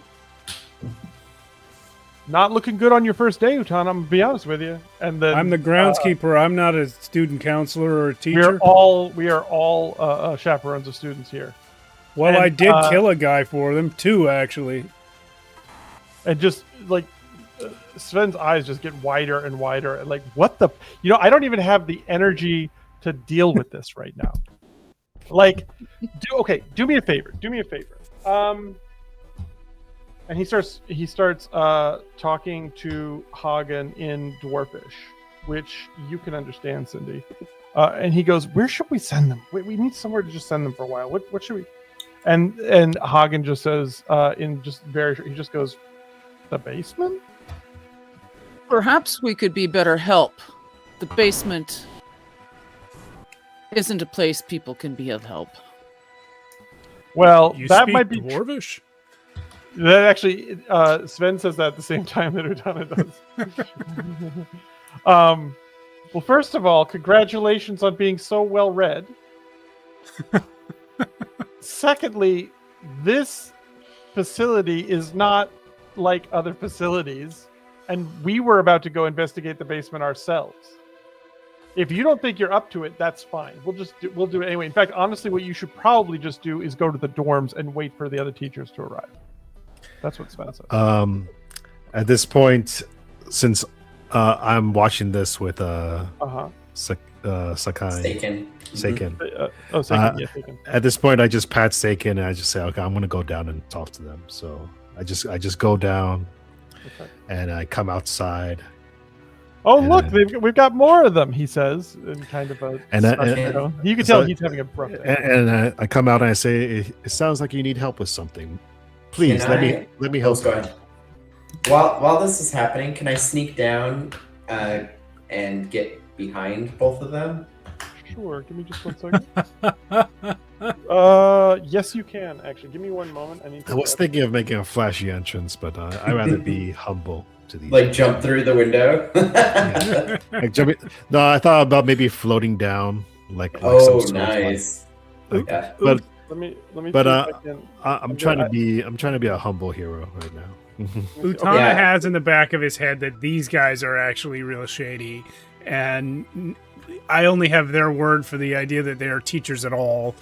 And they started speaking in Dwarvish about what to do with us, thinking no one would understand them. I don't know that I trust these guys. So Well, I want to sneak up behind them because I took pickpocket and sneak, and I want to go through one of their pockets while they're distracted talking to y'all to see if I can find anything else on them. We'll move back I mean, to probably this one.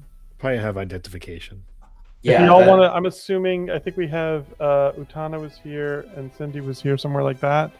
Obviously, please move to wherever you want to be. That spot works. So, okay, then also, if you would decide wherever you want to be, Archonia. Probably right there.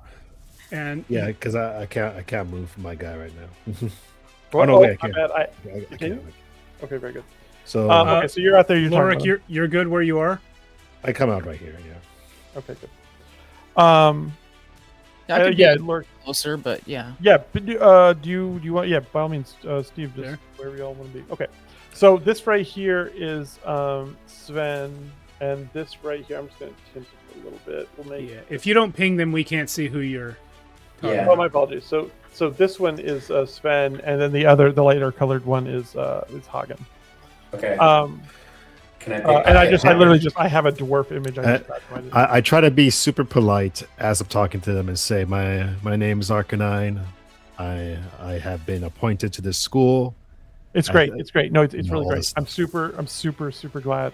Sincerely, I would love to do this more, but we're kind of in a little bit of an emergency right now, and I understand that you don't understand this, but right now with you as students on these grounds, you are our responsibility, and we are kind of in a pressure situation right now, and we're not ready for students yet. Like there aren't supposed to be students here for 3 more days. So what I'd like you guys to do is just go to the dormitory and sit until we figure out what's going on. Okay, that's all I'm asking. I mean, it seems like a lot of stuff has gone down. Well, I was in that building, and I see a lot of papers. Look like a tornado went through. Exactly. Someone has robbed the place. Oh, in that case, let me help. We're more It than is a willing. school for heroes, isn't it? You don't Yeah. expect them to do nothing when someone's been alright. robbed. Like Arcanine says, I can't in good conscience sit down now that I know that there is trouble brewing. I am a battle mage after all. Please, Alright. please. I'm Alright. a fully armored groundskeeper. Can I pull anything while they're Okay. talking? So I'm assuming you're going for Hagen, because if you went for Mhm. Sven, they would speak. I'd be. Let See. me think. I'm trying to. I didn't have it prepared to be. I pickpocketed, so I just need to think about what he brought with him today. You are going to find that he has. So you reach into his pocket. By the way, does anyone see this? Are you? I mean, I probably see him doing. I probably Right. see Give me him a doing things. 2d10 roll. So this is a skill check, and the way skill checks work, I'm going to argue that this is a medium difficulty, and what that means is, okay, let me Okay. give you the scope, okay? Sure. All checks still work the same way as everything else. It's just a 2d10 roll, okay, and you would add your presumably your agility to it. This is a medium difficulty, which means if you get a tier 1 success here, it means you're going to fail. Okay, if you get a tier 2 success, it means you will get a success, but there will be a consequence for that success. If you get a tier 3 success, you just succeed. Tier 3 is just no problem, done. So I'm going to ask you Succeed to roll. in hiding or the pickpocketing? No, this is the pickpocketing. You've already hit. I wasn't even going to make you Okay. roll for it because you're excellent Gotcha. at it, and they weren't looking. So 2d10. And it's a 1d10, 2d10. 2d10. Okay. Same rules as combat. Tell me which tier it's in. 11 and under is a tier 1. 12 to 16, etc. And you can Okay. add your So, agility to it. and I add my agility to it, 2d10, Mhm. and I have to get 17 or higher to succeed. You have to get 17 or higher just to totally succeed with no consequences. No consequences. Got it.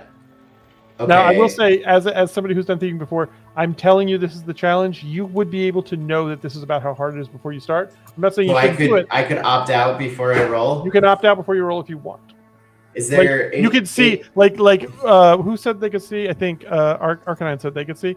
You can see that Syken is starting to reach out towards the dude's hip pocket. What do you want to do? I mean, I want to. Not you, Arcanine. I just mean, like, literally, the scene is being observed by Arcanine. Syken, what do you want to do? Do you want to go on with the roll? I mean, can I give him Yes. a slight? I was gonna say, can I give him motion to be like, like Sure. that or something? Sure, Like- you can. You like- do whatever you want. Like, But like, but what do you want to do? You're going to go for it? Okay, go for it. Roll it. All right. He's a- So. he's a big boy. All right, I rolled a 14, plus my agility is 2, which puts me at 16, not quite at 17. So it's a success with a consequence. Okay. So let's see how we want to do this consequence. Do they notice me?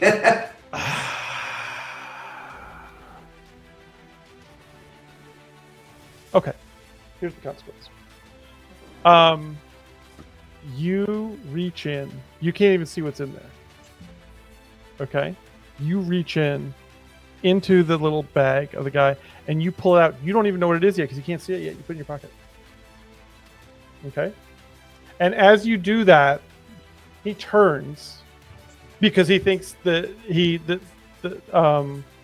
that he could feel something, but he didn't know what it was. And he just turns and he's like, "Who the fuck is that?" Oh, that's Saken. He's with us. He's one of the students. Why is he looming? He's a loomer. He's that kind of a hero. He's Like the guy as that he looms. starts He saying likes that. he likes to hide. So as this is going on, Hagen starts talking to Sven. They're looming. They're fucking looming. I mean, get them out of here. They're making me anxious. I don't like it. I don't like it. Are you guys sure that you Hagen work with gets heroes all the time? Hagen, Do you have something to hide? Hagen like shoves past you and leaves. Okay, and now Sven is like, "What the fuck are you children doing?" I'm sorry. Hagen does what? Hagen like not past you, past Seiken. Okay. Yeah, not you. I mean, that's fucking. So no, Seiken. Go ahead. And who's ever left, I just try to reason with him and say, I don't know why he's so flustered. He's leaving. He's like waving off your he doesn't even want to hear your bullshit. He's like, Swen? going. Not the guy that I stole from, Hagen. right? No, the guy you stole from is leaving. The guy. Okay, so I pull out the thing that I got, and I said, "Are you leaving so soon? Did you drop this?" Oh shit! All right. It's a grenade. For real? Is that what you say? Yeah. Okay. And I hold it up, whatever it is, and say, Yeah, no, I got you. "It seems I got you. to Hold that on. you have dropped this." Man, this good could have been his underwear. This could have been a naked picture of his wife. This could have been Okay, so hold on. this could have been in blackmail evidence he had on somebody. Okay, so you do that, and been a then his eyes go super wide. You realize what you're holding in your hand is a ring of keys, like a very thick ring of keys. And then he is gonna roll, and he got. Wait, what did he get? Oh yeah, okay. So he's gonna roll, and he brings out a hammer, smashes it into your chest, and he literally, like, when he does it, the keys go out of your hand. You go flying backwards 3 spaces, and you take 10 damage.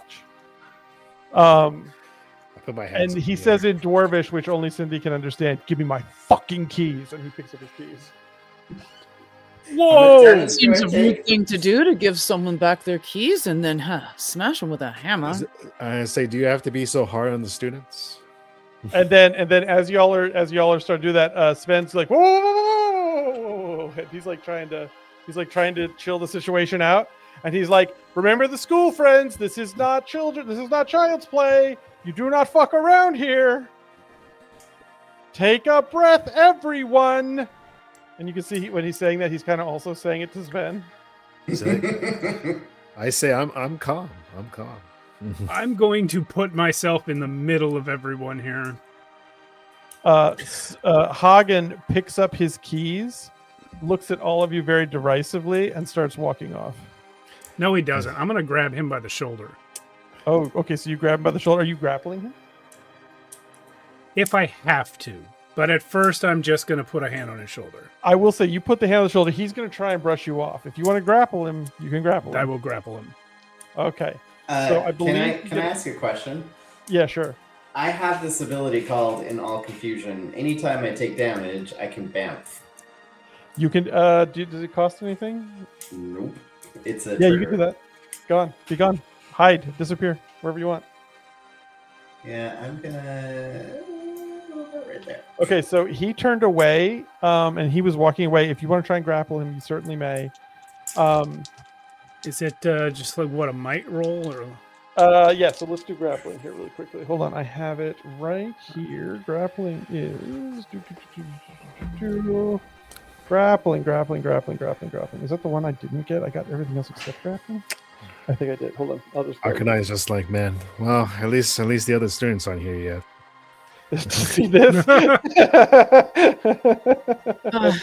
I don't know about this school. I'm having some reservations.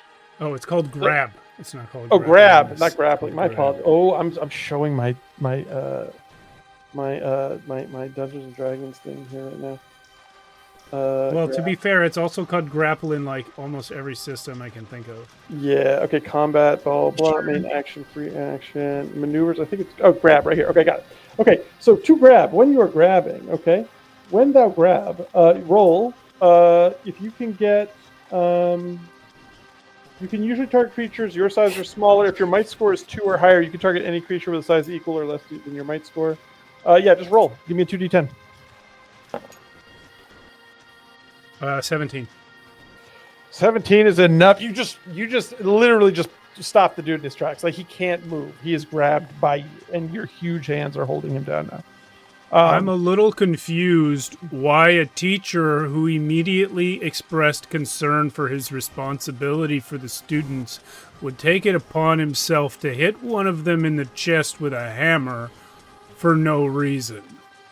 So as you're saying that, Sven comes up and he's like, whoa, we need to slow down. And then as you guys are both, and I don't have a token for this character right now, but it's fine.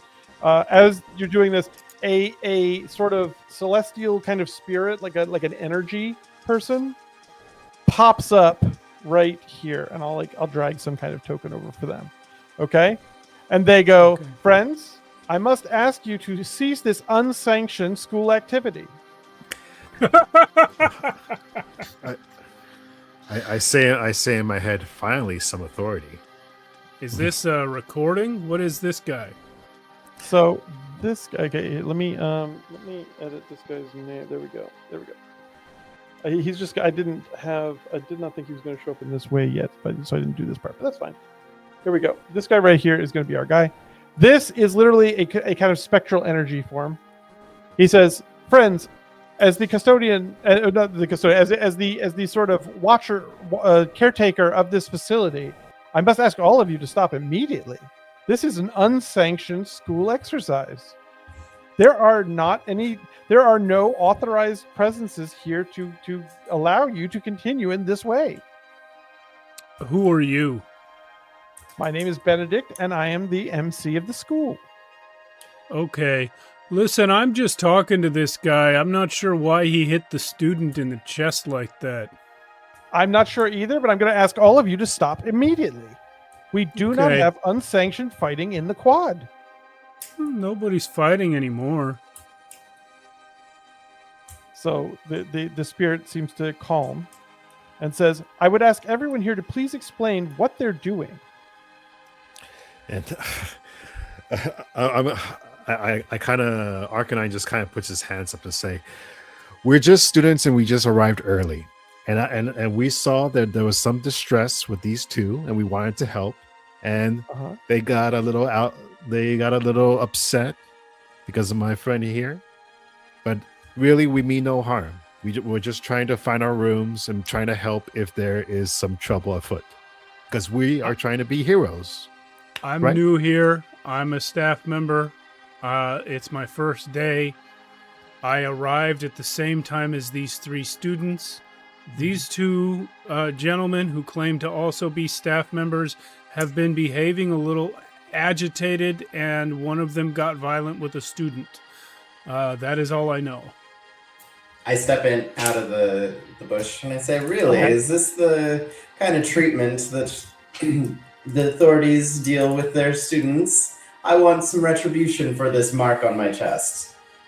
The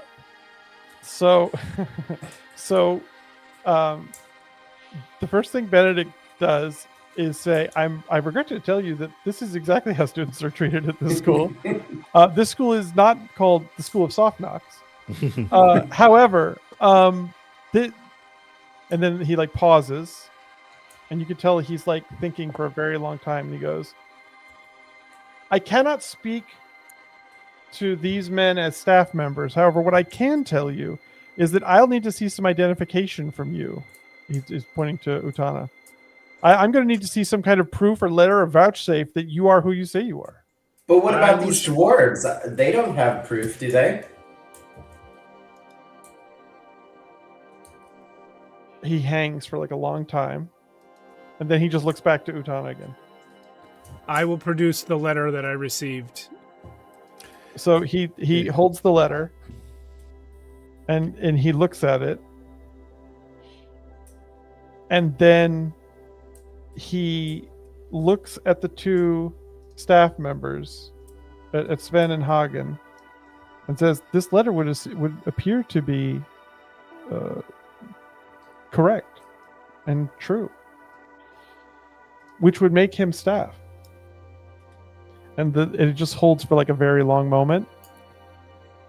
And before you can do anything, they book it. And they start running. And I tried to move something on the thing. They start running. Benedict too? No, not Benedict. No. Benedict just holds still. Benedict it's not Benedict. Sven and Hagen start booking it really hard and fast. Across the quad, like they are going up and this way. Okay, now they've only gone maybe this far. What do you want to do? I would like to. Or actually, you can try to grab them if you want to. That's all fine, of course. I can teleport, right? Can I teleport? I don't. I mean, I don't believe I ever let go of that guy. Okay, actually, that's fair. Hold on, let me resolve that. So what Benedict would do in that moment is, and I guess I would be. He would. So what Benedict would do in that moment is he would put his hand on your shoulder, and all the strength would go out of your arms. Okay. And when he first arrived, you mean? No. Oh, yeah, sure. Yeah, Right yeah. now? Like when he said that. No, specifically when he said, "I'm afraid that this man is staff." He put his hand on your shoulder, and you could not do anything anymore. And then they booked it. And so then Benedict turns back to you guys and says, "Welcome to the school. Were those two Sorry teachers? you found us in this situation." Sorry, say again? Were those two guys really teachers? Do you know them? He hangs. Can I introduce you to the grounds? Are they still at that distance? No, they're gone. They're gone by now. Oh, they're gone. Okay. They're out. They have Those two guys are not teachers, and they've hacked the school ghost. Is it tangible? It's tangible when it wants to touch you. Can Otherwise- I pick up a rock and just toss it It goes gently? right through. It does not matter. And he's not even affected by it. He doesn't even take offense or anything. It's just like, it's like he doesn't. There's not even a blink. Like it's just nothing. It goes through. Nothing even matters. I want to pause for just this moment. In a second, I'm going to come to you, Lori, and I want you to tell me. Let me get to this thing here real quick. I'm going to want you to tell me. Actually, no, I'm not going to go to Lori on this. I will go to. We're going Steve, so we're going reverse order. It's going to be Syken. Syken, I want you to tell me in a moment what the big knight in shining armor kind of thing. I want you to tell me something very distinctive about their outfit. Okay, not yet, but in a moment. I have to keep remembering to do this as we build. We're building something, and I gotta keep doing it. Okay, so you say that he is. You say, are those people students? He hangs and says, "Can I introduce you to the grounds?" Yeah, I don't have guys any. hacked- I don't have any. hacked him. I don't have any verification that you are students. But as this person is staff, and he attests that you're staff, it must therefore be that you are. He attests that you're students. Therefore, I must at least trust that you are provisionally students. Can I introduce you to the grounds? Where is the headmaster? The headmaster is not here at present. Will he be here shortly? He is scheduled to be here in 2 days. You are early. Where? Sorry, one more question. Where does he reside in these grounds? The headmaster normally resides in the turret just east of his office. So literally, when y'all were up in the upper floor, he's in the one over there. Yeah, Oh, he's that's in one. that Yeah, one. there's another floor up. Like so right now we're on the bottom floor. If you go up one, that's where he's at. Yeah. That's where his bedroom. We were in his room. No, No. you were in his office. If you go straight across the like, there's a walkway that goes over okay, the entrance. yes. That's where his bedroom is. Yeah. In the tower with the red rug here. Exactly, at the top, at the second floor of that. Yes. But the next floor up. Okay. Gotcha. Let me see here real quick. Hold on. I'm so sorry, Utana. Go ahead. Go That's all right. I was just going to ask if he knows where Proof Rock is.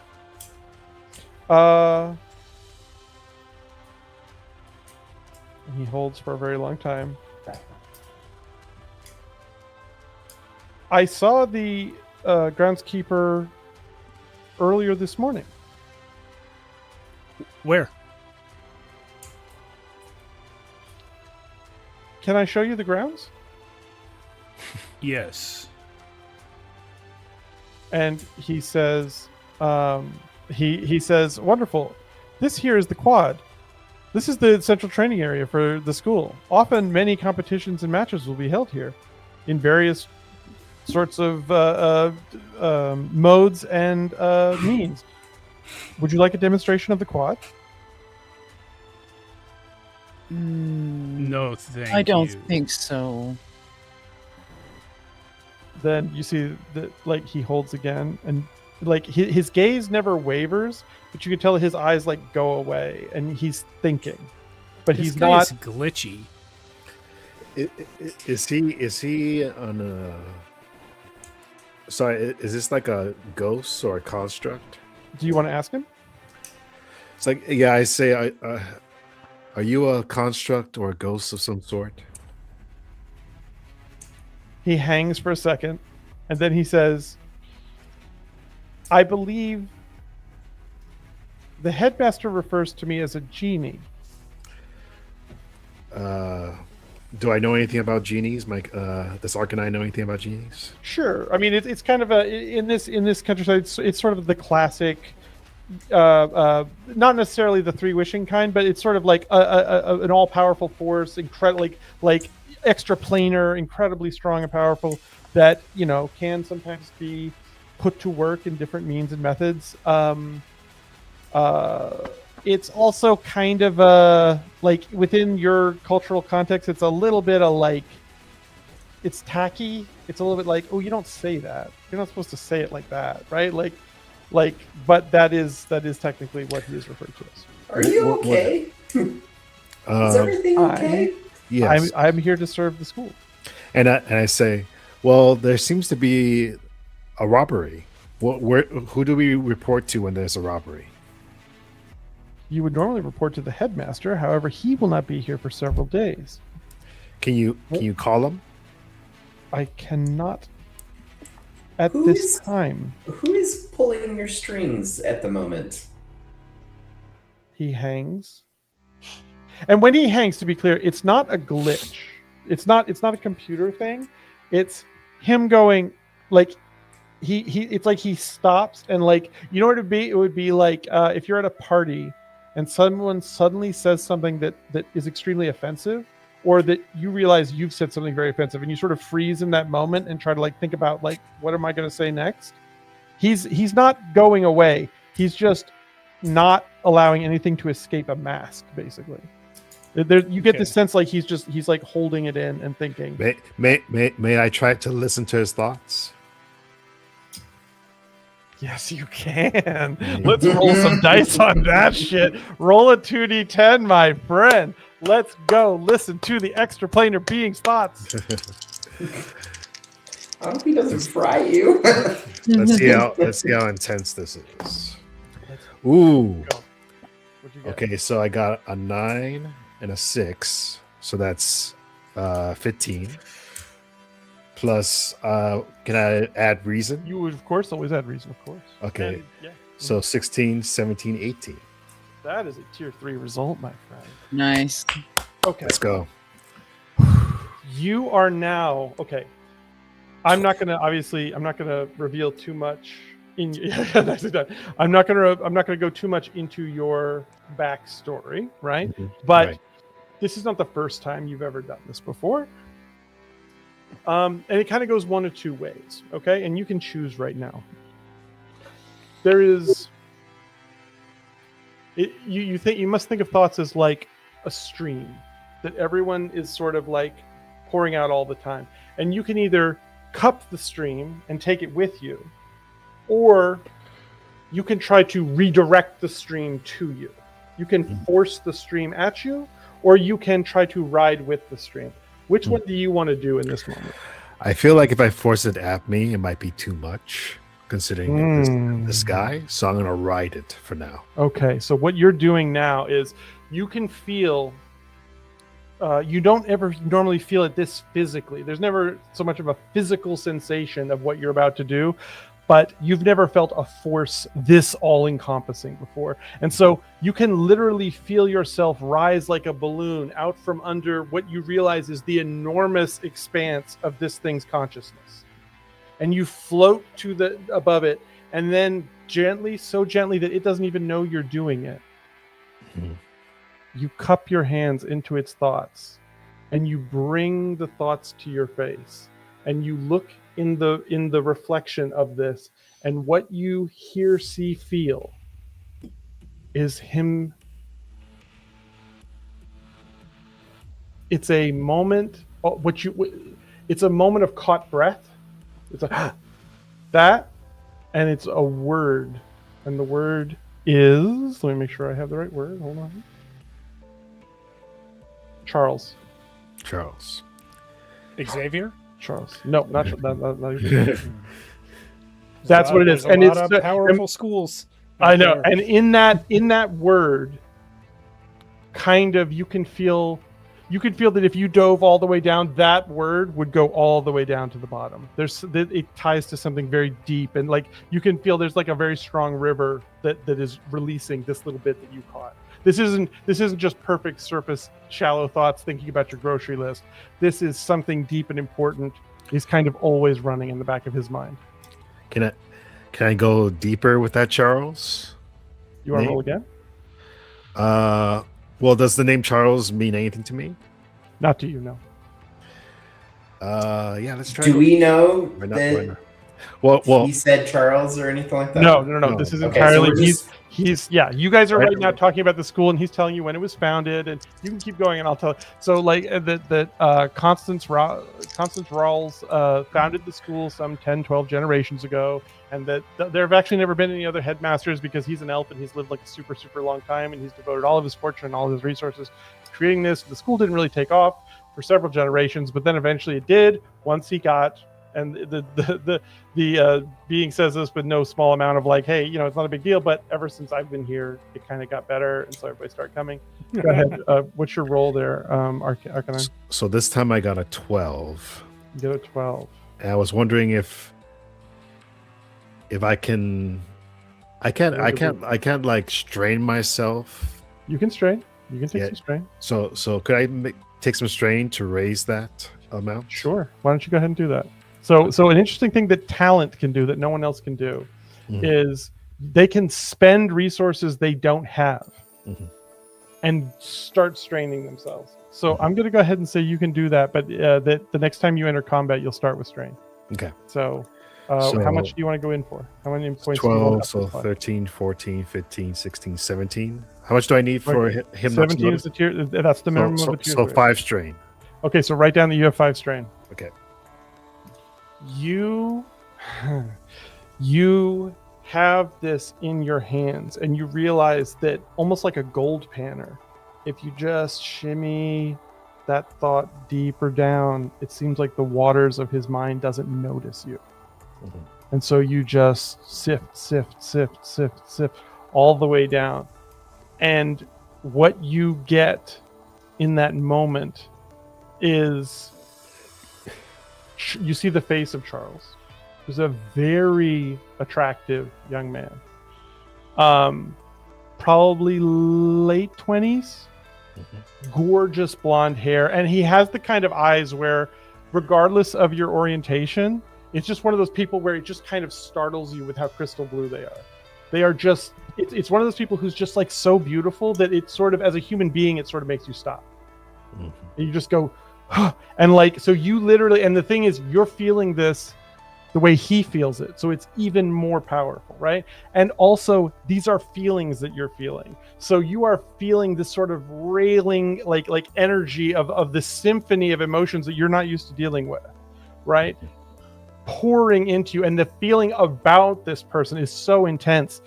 But you can also sense this other feeling, which is this sense of, at one hand, a feeling of being free, a feeling of lightness, a feeling of like the name Charles is associated with beautiful, living into infinity, amazing.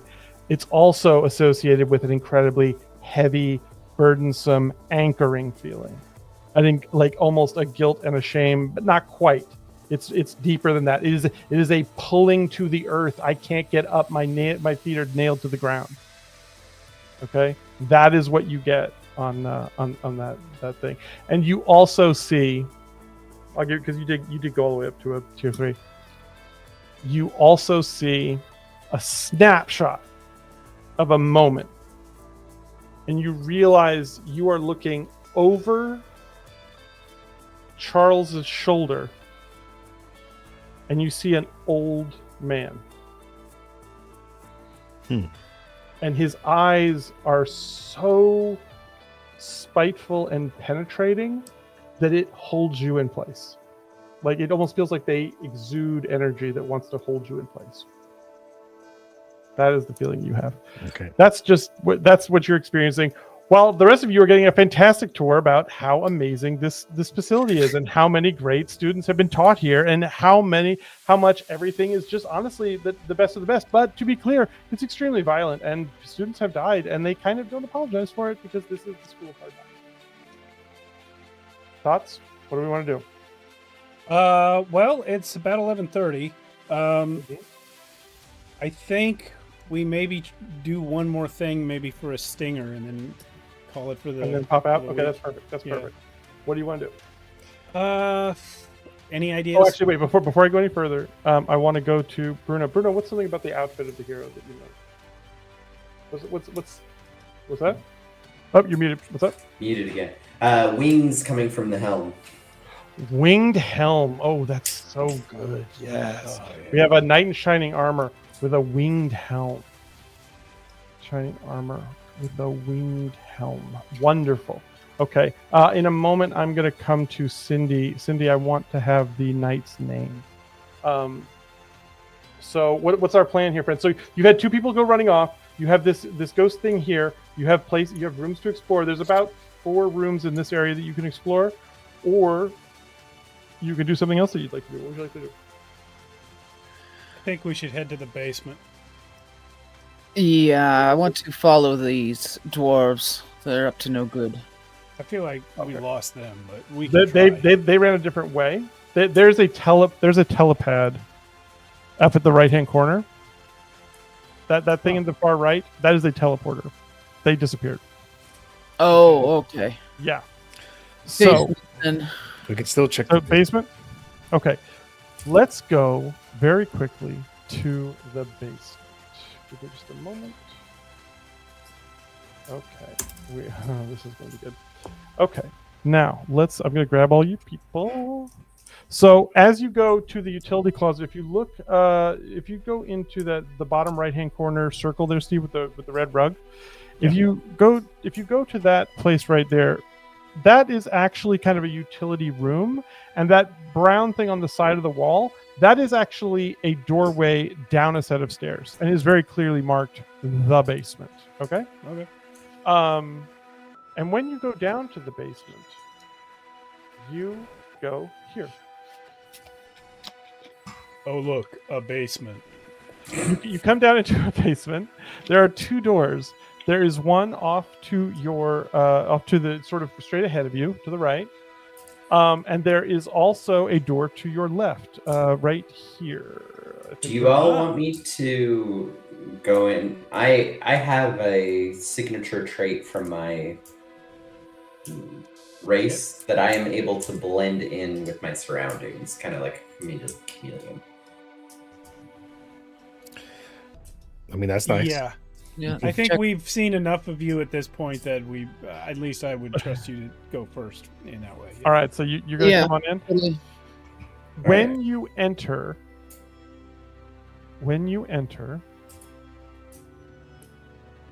I want everybody to roll 2d10, and while you do, I'm going to tell you and use do it for intelligence or presence, whichever one you'd rather.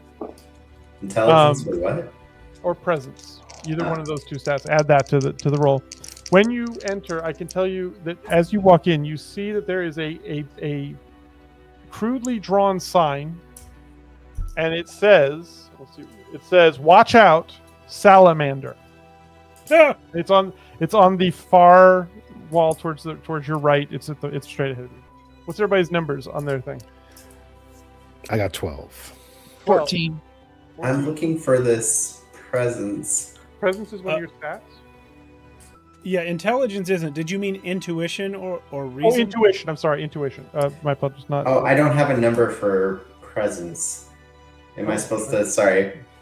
No, you're good. You're good. We'll have to sort out whatever is missing off your. Oh, okay. Yeah.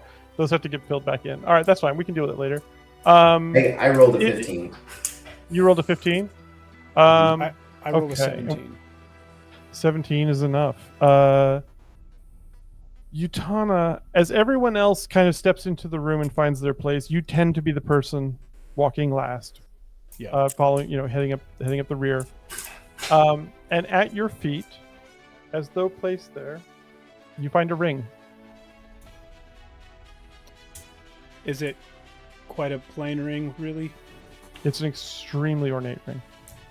Oh, what's it look It has like? a very large blue diamond on it.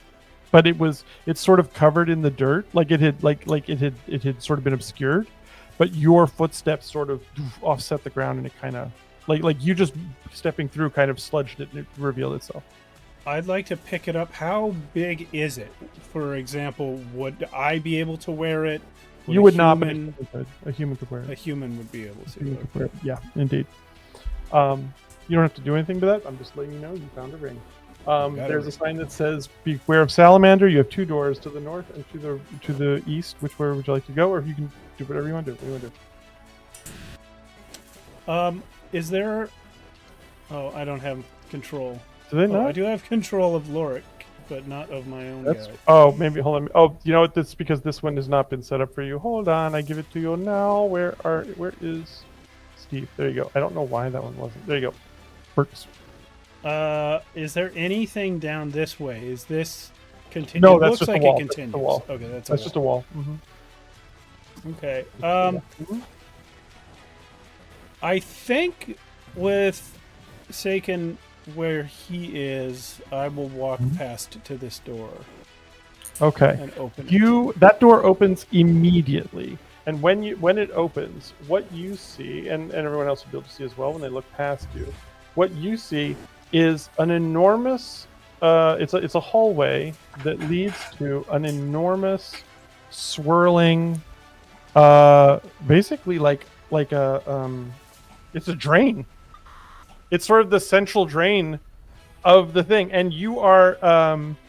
Could everybody roll me? If you walk into the hallway, give me a might for 2d10, and you also hear something else, Utana. You hear a chittering that is extremely familiar to you. The chittering of a certain kind of animal with whom you might have spent much time. Rats. 17 might. 17 is enough. You're totally fine. If you 14. want to walk in, 14 is enough. You will take a bane on any kind of rolls in here, which means to say you take -2 to any rolls in here, Lori, because the smell is so awful in this space. It is grotesque, and it's penetrating. Like Can you can I almost going close. argue my endurance skill for this? Yes. Do you want? I did not think of that before. Would that? Give us another roll. Yeah. Yeah. Go ahead. Give us a shot. Do you want to engage with the rats, Tommy? I want to engage with the rats. They are freaking out. If you look carefully, one of them is falling into the drain, and the others are trying to pull it out. I will walk over and reach down and try to scoop out the one that's in the water. You immediately do it, and it starts going crazy, like chittering at you. And at first it's angry, but then you realize it's just panicked. And like it tries biting you, but your sort of stone-like flesh does not. Like it's just having panic biting, which as someone who's been around rats, you're entirely familiar with. Friend, It is it's utterly okay. effective. It's okay. I am a friend to the rats. And he's like calming down, and then you hear the rat, the furthest south rat, is like, "Oh, thank goodness, that was my sister. Thank you, sir, so much. No one is You're kind welcome. to us down here." My name is, while I am known among your folk as the mighty Utana. Perhaps you have heard of me from fellow rats. They actually have heard of you What? because there are so few people that talk to rats. But they thought you were like Bigfoot. They were like, "No one is going to believe us that we saw you." They're like, Well- "Mighty Utana, you have blessed us this day. You've got to come back and let us show all of our families that you're real." I'm going to be working here full time. And all the rats just lose their shit. They're like, they cannot believe it. They cannot believe it. They're like, "We have to give you a boon. We have to give you a boon. Thank you. So you have graced us this day." They said, "What can we tell him? What can we tell?" And then they start talking in rats so fast that you can't even understand it. It's so they go back. Then they go, "Watch out for the basilisk." Oh, shit. Where is Okay. it? Okay. We don't know. A Okay. basilisk. Okay. Is this one of those things where if we make eye contact, it turns me to stone? That's They stop and think. I've never seen one. Not the Okay. rest. I will say, lore wise, that is not exactly how they work. There is some aspect of that, but the myth of them is that, but it's not Okay. exactly that way. Yeah. So, but they do say, "Watch out for the basilisk." Right. Do you know where the groundskeeper is? Proof Rock? They don't know his name because he's never introduced them to him, but you start to describe kind of what he does, Yeah. and you find out that they think of him as the nosy man. Okay. Because everybody else generally just sort of has the paths that they stay on in the school, and he's the only one who's like getting in the corners He goes and where like the rats are. messing with Yeah. their shit. Yeah, they're Yeah. like He they cleans don't up stuff. actively hate him, but he's so obnoxious. They honestly think of him as sort of an autistic person, like a person who's just like who like needs to do this. Like this is part of his ritual and routine. Like this, he just has a need to. I don't know why he does this to us. They don't dislike him for it. They're just like, "Oh, he's just very nosy. He wants to get in all of our stuff." Well, he's the And they're like- person I'm supposed to be working for. Oh no, the Mighty Utana is going to work for the nosy man? Well, I'm going to replace him eventually. They backflips. They could not be fucking happier. They're like, "Are you shitting me? This is the greatest that you got." And they keep pulling on your legs. "Please, you have to come back with us."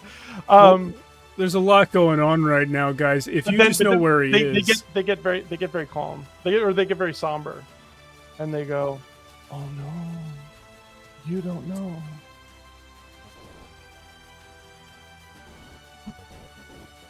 And then right as they're about to say something, there is an earth-shattering explosion just to your east. Oh shit.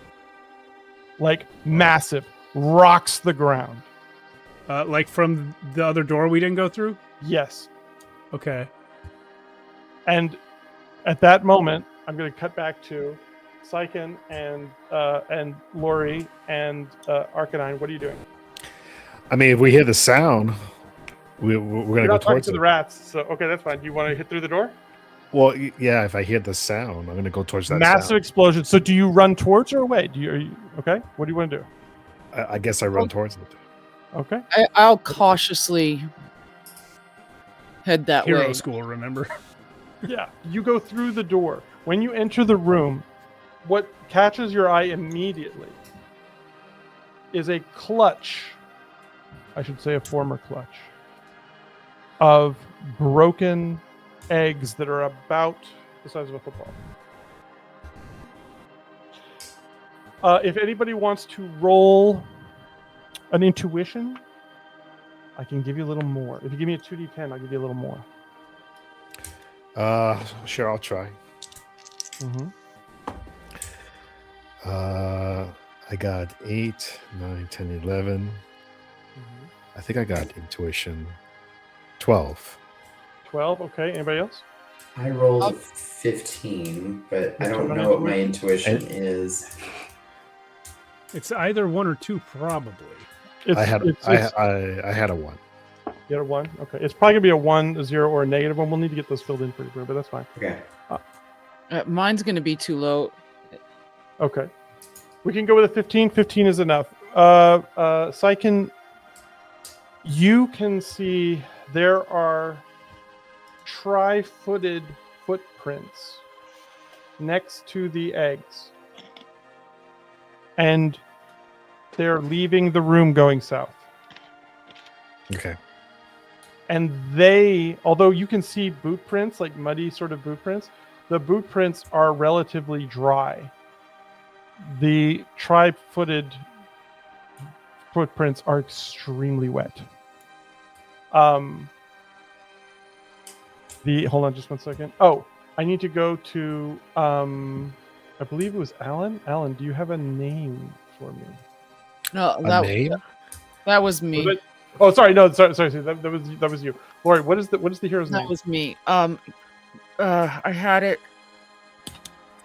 Oh, Starkin the Great.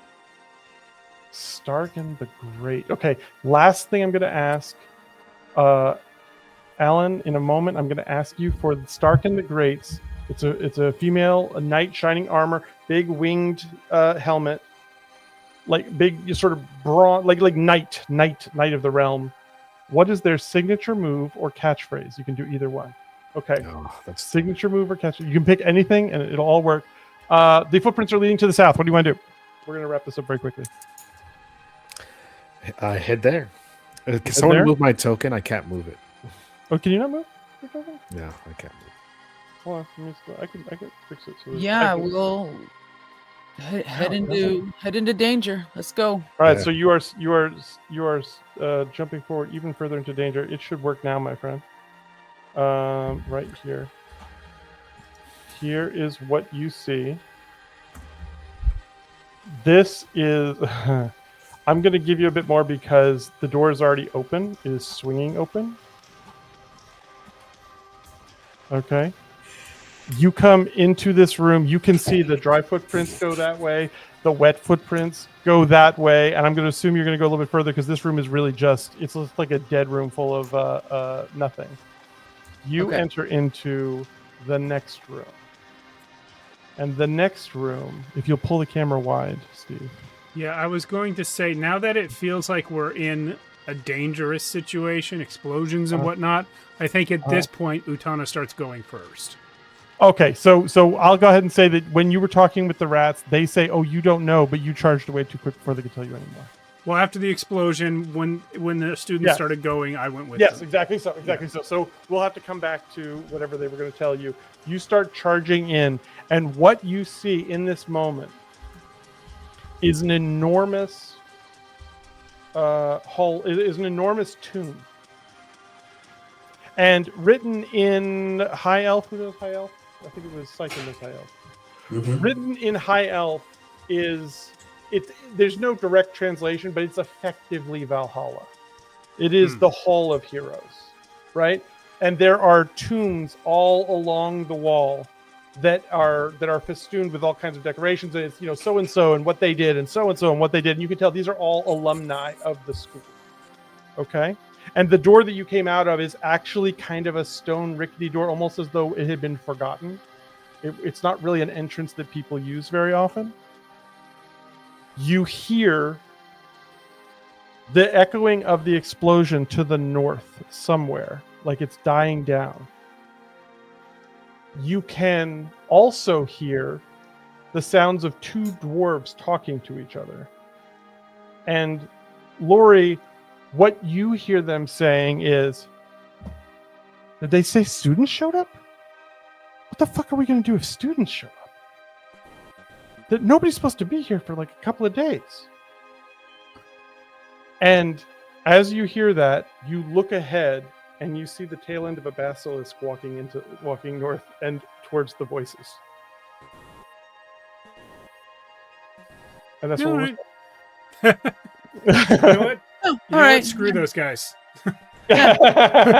We'll just we'll go see what the rats had to say, and then we'll come Yeah, back. I'm not at all inclined to go help those dwarves. Oh, I should mention, they are not the same voices. They are not the same voices. Oh, these are different voices. Oh, Okay. sorry. I realized there's one last thing I wanted to do, which is, Alan, what is their signature catchphrase?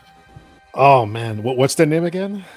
It is, I believe, it's Starkon? What's her name again? Starkin the Great. Starkin the Great. Starkin the Great. Signature move or catchphrase? Well, signature move, the Starbuster. The Starbuster. Okay, excellent. Yeah. Actually, no, fantastic. Because what she wields is a huge mace that is literally made out of the rock of a fallen star, Nice. and she wields it. Okay, and I only say that to say that as you turn back to go up the thing, you see that mace looking at you. It's looking at us. It's like the first thing that catches your eye. The light glints, and you see this like unmistakable mace that all of you have known from legend and lore. And Starkin says, "Students, thank God I found you." I'm a staff member. Cut there. Okay. Okay. Great. Awesome. Cool. Where'd you guys get all these languages? I want a full art rendition of this hero next time we play. Got it. Got it in under time. Got it in under time. All right. All right. Thank you so thanks much. That was everyone really for fun. watching. Thank you, Edward, for running this. Great is game. Is this a 2-shot or 3? 2-shot. 2-shot. Okay. I wouldn't leave you on a cliffhanger with a one-shot. I How know. awful would that be? It's happened before. It has. Yeah, it has. I've been hurt before. Guys, Edward. thank you, Edward, for running it. Thank you, Bruno, for joining us for the first time. Yeah. Yeah. And thank you. Misery's been in the Twitch chat all night. Matt was in the YouTube chat for That a was little really bit. fun. And Misery. I know there's other people watching, keeping their mouths shut. Thank you, everyone. We'll see everyone on Friday for Shadows of the Abyss episode 19. And then we'll be back for the continuation of this next week.